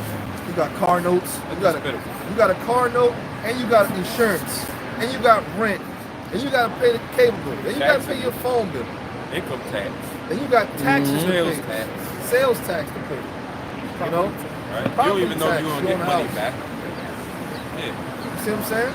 So it's better. Death is a way out. Death is a way to just rest. Because Job said it. Job said, "Why did the knees prevent me? Right now I'd have rested with kings and counselors of the earth." Because why? Everybody go to the spiritual world, man. That's paradise. Yeah. And how Rashad said to the, you know, the benefactor on the right, who be this day join me in paradise. It says verse 3, yet better is he than both days, which have not yet been. Which have not yet been. So he's still in the spiritual world, man. You know, but guess what? Time is gonna come, but you're gonna have to come down from there. There was a time when we were up there. You know? Tell you the things that left their first estate, you know, and then what did the Lord tell Jeremiah? He says, before you came out of the womb, I knew you. Because why? Your spirit was in the spiritual world, Right, existing. and before you were inserted into your mother's womb by the through the carnal act of sex, you know, your spirit was up there with me, and then I allowed it. Then I allowed it to happen. When a man and a woman, I should say the stage of conception, when that happens, man, there's actual, like a spark of lightning that actually, you know, happens in a woman's womb, man. Going to show you the Lord sending that spirit down there. You might see two sparks of lightning to be twins or something, man. You know? You're not when you're in the spiritual world, you're not up there being a baby. Right? Like Esau trying to, because you know, Esau painted a picture of babies, angels, because they say, well, that baby's gonna be put into a child baby. Nah, man, you up there a whole whole man spirit. With, a spirit with a, you know, intellectual abilities. Come on, man. Yep. And you put into- Consciousness. and that's why you don't remember anything. You an elder up there, too. Great, you know what I'm saying? You got, yo, man. Because the scriptures tell you about the angels, how they were elders in the spiritual world and all that. 24 elders. You got elders up there with gray hairs, just like the Lord, the Most High, and Yahweh Shai. And then the brothers that are the elect, they elders too. They tell you in the scriptures, and I shall reign with my elders gloriously. It tells you that in Revelation, man. So my ancients is saying I shall reign with my ancients gloriously. Who are the ancients? The elect. Those are the men that Yahweh Shai first made. He made all these spirits from the beginning. You know, they gonna sit on thrones. They gonna reign. David, Peter is David, Salaki. You know what I meant. You know, all them brothers, man. They all gonna reign, man. And Lord will be a part of that. So, man, It's definitely just a stink. That's all it is. there's nothing I wouldn't give, man, just to be a part of that number, bro. That number. The 144,000, bro, that is the greatest honor. My cousin just graduated from college. He putting pictures up on Facebook of this little dude. Okay, my sister graduated. He putting pictures up on it. You know what I was thinking about, man? My other cousin graduated from my medical school. You know what I was thinking about? I was like, man, hey, see this shit here? Yeah, they got that. That's cool, no. But yo, man, to be a part of the 144,000, man, that's the greatest honor ever, man. Any man in history could ever have, man. Outside himself puts a crown on your forehead. Those are celebrities in the kingdom. Yeah, hell yeah, man. Eternal. The A-listers, whatever they call it. Yeah. Oh man. Yo, you know how the elect is gonna be amongst y'all just gonna call the elect for certain gatherings and whatnot. Just to be in that number. That's gonna be for eternity, man. Oh man, come on. But how much more is this trivial? There'll be these little things that people get here and accomplishments and whatnot. You're still living in the same broke down society. You're still eating the same bullshit food as everybody else. You're still breathing this bullshit ass air that we all got to breathe. This smog ass infested air. Still got to see the homeless man right there with his ride out on the train. Same coochie that everybody else had. Yep. Oh man, you saw the millionaire the other day. He couldn't even land him the woman, the millionaire worth 500 something million. He spends over $1 million on this chick, and she just dips out of him. And then now he's on fucking CNN and shit trying to sue her to get the money back. So you can have all the success in this world and still not be at peace and happy. So what do you have to consider? What the Lord got to offer. He say here, in verse 4, again, I considered all travail in every right work, that a man is envy of his neighbor. This is also vanity and vexation of spirit. The fool foldeth his hands together and eateth his own flesh. Better is an handful with quietness than both hands with travail and vexation of spirit. When I returned, I saw vanity under the sun. Let's talk about greed, man. You get a handful of something, man. You know, you want to go back, you know what I'm saying? You get greedy, and you get caught up, man. That greed is a demon, man. Like this whole brothers with this whole stock market thing, man. You know, brothers get greedy, man. Brothers get fucking greedy. Let's keep it real, man. You know what I'm saying, man? Brothers get fucking greedy. You know what I'm saying, bro? You get a little come up, cool, man. All right. I mean, my question is, how much is enough? You know what I'm saying, bro? Yeah. How much is enough? You know, how much is enough, man? Guys want to go, I want to make 500,000. All right, man. So I guess you want to be comfortable in Babylon, man. All right. I ain't saying if you can get a come up, if you can get a come up, go ahead and get a come up, man. But how much is enough, man? How much is enough, man? Because I ain't trying to be no fucking millionaire. You get the millions of dollars, you start getting corrupted, man. Oh yeah, brothers. Yeah, I'm supposed to make it to camp, but I'm in DR right now, Salakia. I'm gonna try to link up with the brother out here. Just give me 10,000. I make 10,000 stretch, man. And once that's up, give me another 10,000. The big question is, how much is enough, man? You know what I'm saying? Hey, brother, it's a spirit. And if you do make that, what you gonna do with it? Are you gonna help brothers out if you make $1 million? You know what I mean? Make sure brothers straight. That's temptation right there. That's the real thing. That's temptation, man. Hey, the apostles gave us many stories of how one West wicked leadership was at one point in time. Because of that money They started. made over $7 million off the oil tape. $7 million. God damn. So new pair, brand new $7,000 boots. No, it's 700. No, they had, what is it, 700? 700. That's boots. 7,000. Them dudes was selling fucking heroin, bro. Like fucking. 7,000 when you dealing with 7 million. That's That's a lot of fucking. money, bro. 7. Yeah, them dudes was selling Those $7 fucking. million. Shit, man. Everybody in the school should have been straight. That's the case. Everybody in the school should have been straight. So to buy like a whole apartment complex and What? if anybody else like Yeah. From what You can I buy more heard, than one. that's what they was doing though. They had some type of some place where brothers would live at that time. But it was still, but you had to, you basically lived in slavery. You had to wake up and do certain things. And Yeah. you couldn't live there for free. But they did have housing at that time. But you had to like work for free. Basically sack days and all types of things, but is what they was getting loaded. Ain't no sack day in the scriptures, man.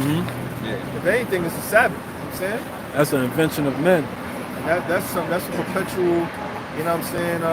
Sabbath is a perpetual law that we're supposed to keep, man. Isn't that why the northern kingdom went to war with the southern kingdom over Texas? Like with the Rehoboam? Well, he said he was gonna put more hell on him than his father put on his woman with his bride. Trying to be like more Texas, like more Yeah, tribute, yeah. Cause that's For to sure. the throne. All right. In Jeremiah 32 and 36, this kingdom. And now, therefore, thus saith the Lord, the power of Israel concerning this city, whereof ye say it shall be delivered into the hand of the king of Babylon by the sword and by the famine and by the pestilences. Behold, I will gather them out of all countries where I have driven them in my anger. That's a future tense prophecy, man. That's talking about this day that we living in now, and when the Lord returns, man, with them chariots, man, delivering us out of every place that He's driven us, man. You got a lot of Israelite foreigners, man, that are just in the other nations, looking like them and caught up with their philosophies and things like that. And the Lord is going to bring them up out of that. You got a lot of them that are even watching the shows. How in the hell did the name of Yahweh Shem Shah get all the way over there to where was it at? The Philippines, and they was doing like a slideshow. I'm like, what the fuck, bro, brother? I was kind of like shocked, man. I was shocked, man. You know. That's why it's how work in your days.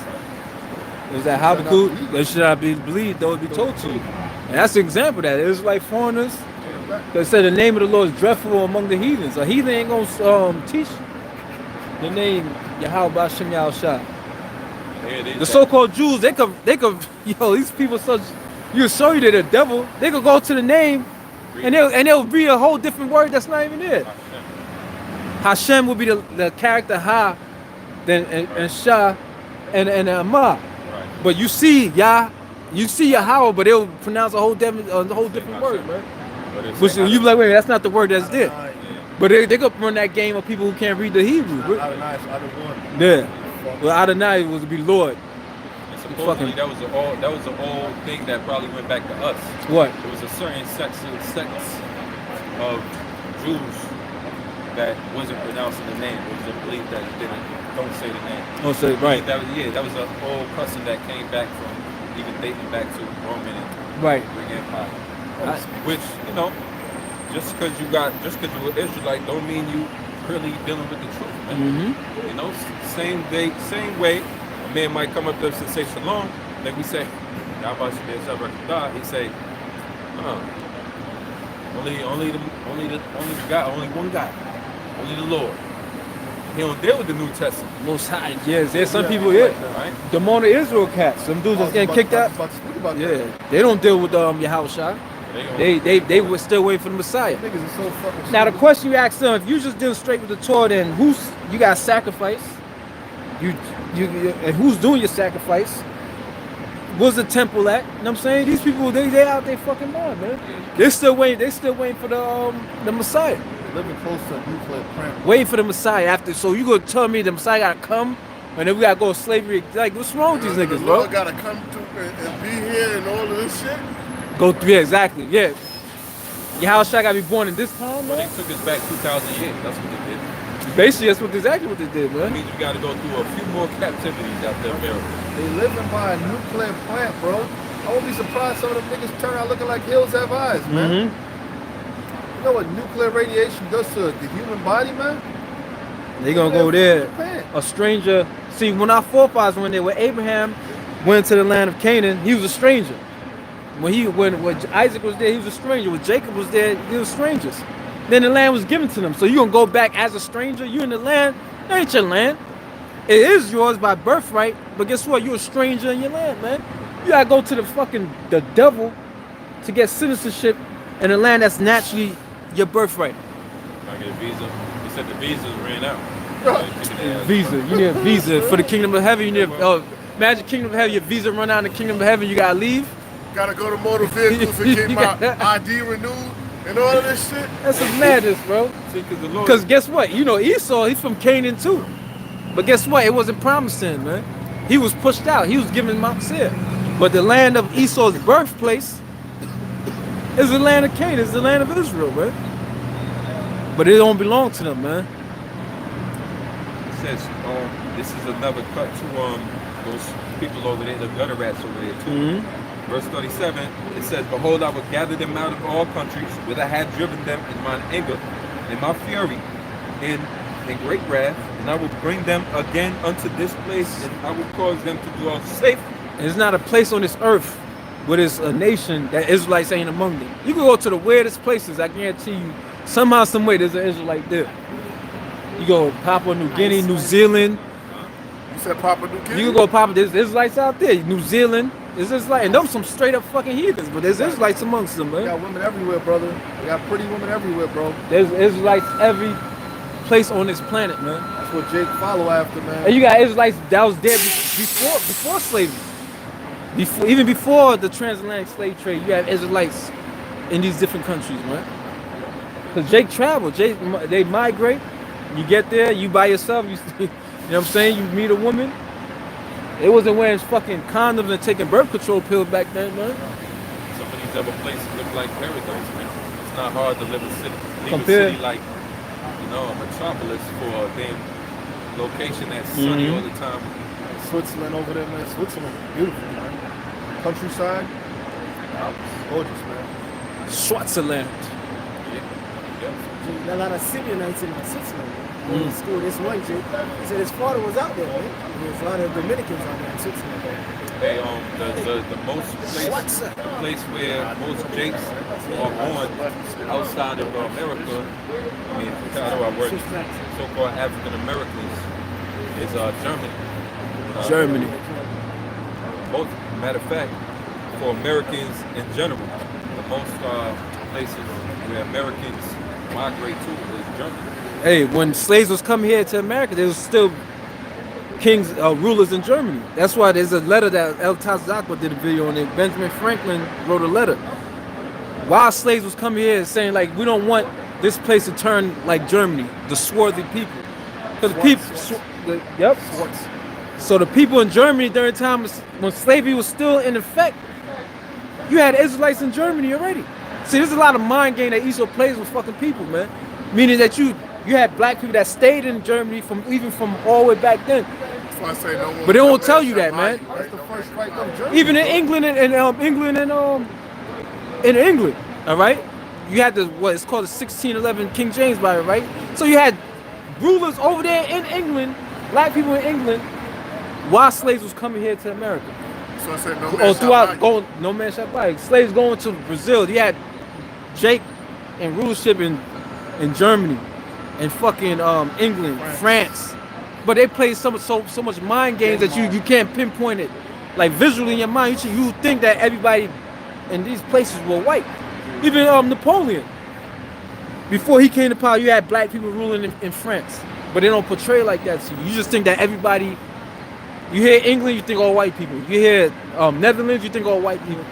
You think European, you think Denmark, you think all white people. They don't say anything, so it's assumed. It's assumed. But you had Israelites that stayed there from even during the time of slavery, man, when slavery was first being instituted. Napoleon said everything south of the Agarenes is black. Say that again? He said he made a statement. Everything south of the Agarenes is black. Who said that? Napoleon. Napoleon. Great. Right. Agrines is a mountainous range that divides, I believe, Spain from France. That's the Pyrenees. Yeah. Pyrenees. Yeah, water. It's not the Pyrenees. That's what the Moors were based on.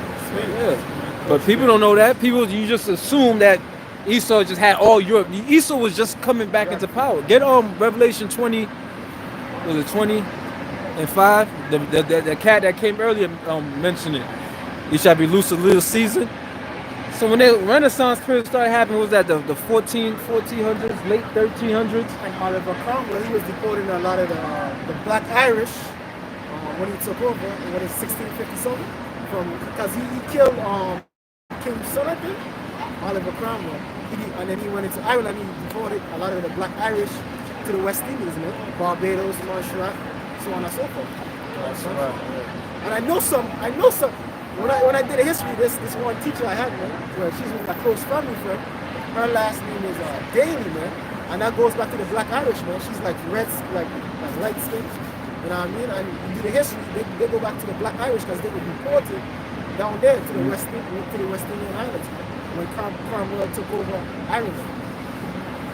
Cromwell. That's the name that Oliver Cromwell. That goes back to during the time of King James and all that. I think he killed one of King James' son. He beheaded him or something. Well, yeah, I could believe that because I remember they had different versions of the Bible.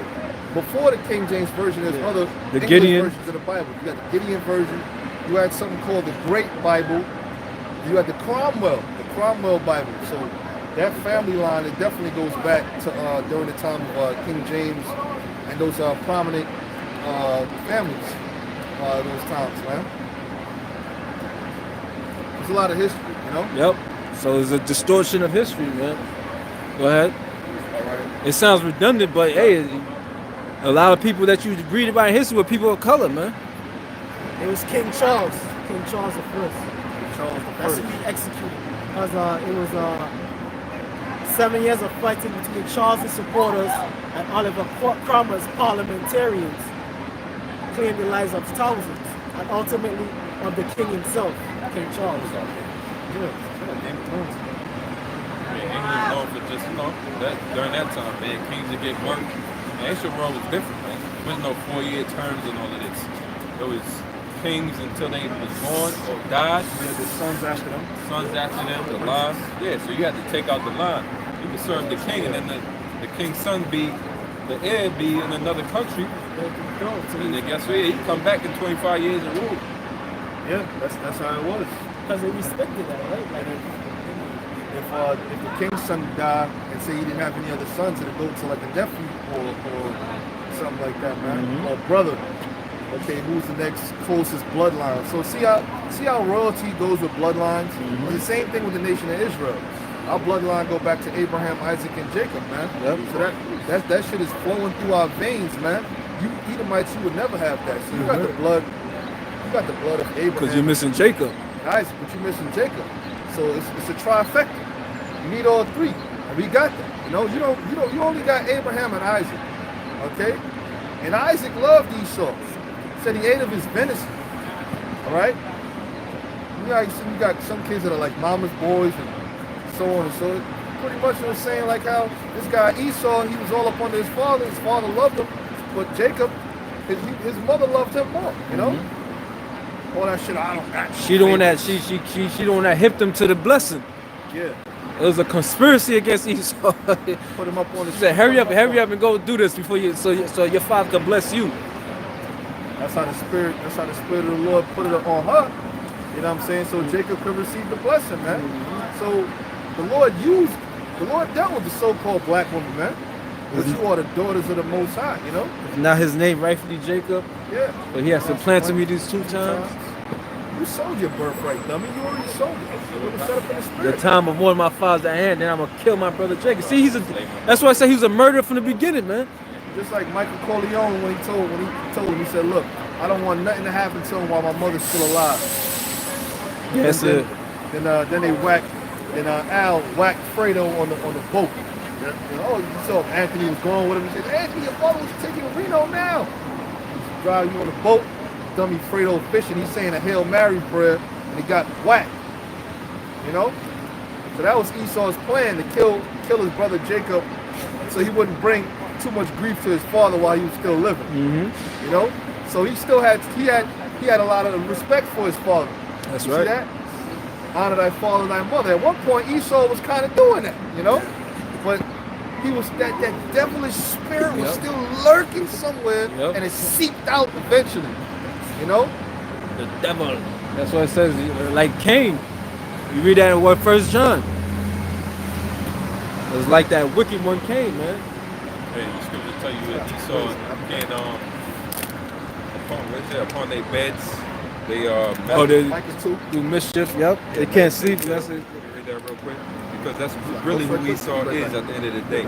So Esau can't have just be at peace. You know, the scripture said there's no peace for the wicked, and Esau's the one that taketh away peace from the earth. So he just can't have peace. It just can't be what we do, what we call like just live. Jake God saying, "Can I live? Can I just live? Just, just exist without bothering nobody bother you." But Esau has to implement chaos in the earth, man. That's his job. They said what, the red horse? Get that in Revelation. They said there was a red horse and he was giving to him a sword to take peace from the earth. Go ahead, you got it. Micah 2:1. Woe to them that devise iniquity and work evil upon their beds. The morning is light, they practice it when it is in the power, because it is in the power of their hand. And they cover fields and take them by violence. One thing about America, this dark ass history of this place here, is that blood was shed all over. Every time I go online, man, I'll type in an article came up just the other day called the Pequot War. Alright? The Pequot War, the Pequots are a tribe, a Native American so-called tribe of Gadites over there in Connecticut, near a place called Mystic. Right? And the Pequot, here go a tribe of Gadites doing their thing. What Esau ended up doing, for whatever hell reason, right? They wanted these people to, for whatever hell reason, it's not a big patch of land, but they surrounded these people because Gad would make palisades and put up palisades all around their community to basically make it like a defense. Defenses, right? They didn't have like the towers or whatever, the blocks. Gad was more, it used technically I say more primitive in that nature. They would use like just big wooden fences like things, right? So Esau surrounds their fence. It's a Pequot war, and tries to get in there to attack them. It's at night. He also uses some Gadites from another part that was enemies with them. So he used more Gadites. That's why the vision is his thing. And they circle this community of Pequots, and they try to go through. First they try to go through, but then they being attacked by them. So they return to the circling it, and then they light that shit on fire. They ignite the whole they throw over whatever fire bombs they can get, and whatever cocktails, so they ignite their village on fire. And as the people began to escape, that's when they shoot them down. When they got past the Esau's line, then they reached the rest of the Gadites to put them, and they say about 200 to 300 people died. That's good. Now this is a town in Connecticut, a very small state. Now they had to do this all the way through for centuries, man. Murder over and over. Use these people to murder their own people. Use these people. Use separation, whatever tactics. So it never, when it says and they cover fields and take them by violence, we know who that is. It's the devil. That's the devil. That's Satan. That's the devil. Adversary. That's you. Edomites, the so-called white people. That's your history. That's what you say. Because in this wickedness, he thinks long term. See, Jake do his wickedness. They don't like wicked Jakes. They don't think further down the line. They do small crime compared to what Esau does, man. Yeah, You know? Esau called it manifest They gonna- destiny. yeah. No, you're right. Esau definitely knew, because when the brother just mentioned earlier, the scripture says, my father died, then I shall slay my brother. And when it's written in the prophecy of what happened with him, he would kill his brother by the sword. Right? So Esau, through manifest destiny, came over here to America solely for the purpose to take this place over, take the world over. Right? Rule the world. Domination. And this goes on to say, and houses, and take them away. So they oppress a man in his house and even a man in his heritage. And you see how even after Jake would get a foot up or a leg up in the society, one way or another, Esau's right there to break him back down. Right? Esau's right there to crush a man even while he's down. Step on a man even while he's down. Because to him it's to see the hatred boiling within him. Showing you that Jacob, as a man of one manner, Esau, his twin brother, is a man of a completely different manner. Revelation 6:4. And there went out another horse that was red, and power was given to him that sat thereon to take peace from the earth. You got it. That red horse, let me read it again. And there went out another horse that was red. That's talking about Esau. And power was given to him the sword. That was his blessing. That sat thereon to take peace from the earth. And that's what the so-called white man has done. He took it. He's taking peace from the earth. Starting with Alexander, Philip of Macedonia, that was his father. But Alexander, that's when they rose up to take peace from the earth. And then Alexander's 4 generals, and then on and on. But they've taken peace from the earth with the sword. Should have kept it. Yeah, so they took peace from the earth. All right. Close out. Yep. Just unfinished that. And power was given to him that sat thereon to take peace from the earth, and that they should kill one another, and there was given unto him a great sword. Yeah, he was given a sword. All right, there you know. All right. So with that, Hashem, Yahushai, Hashem, Yahushai.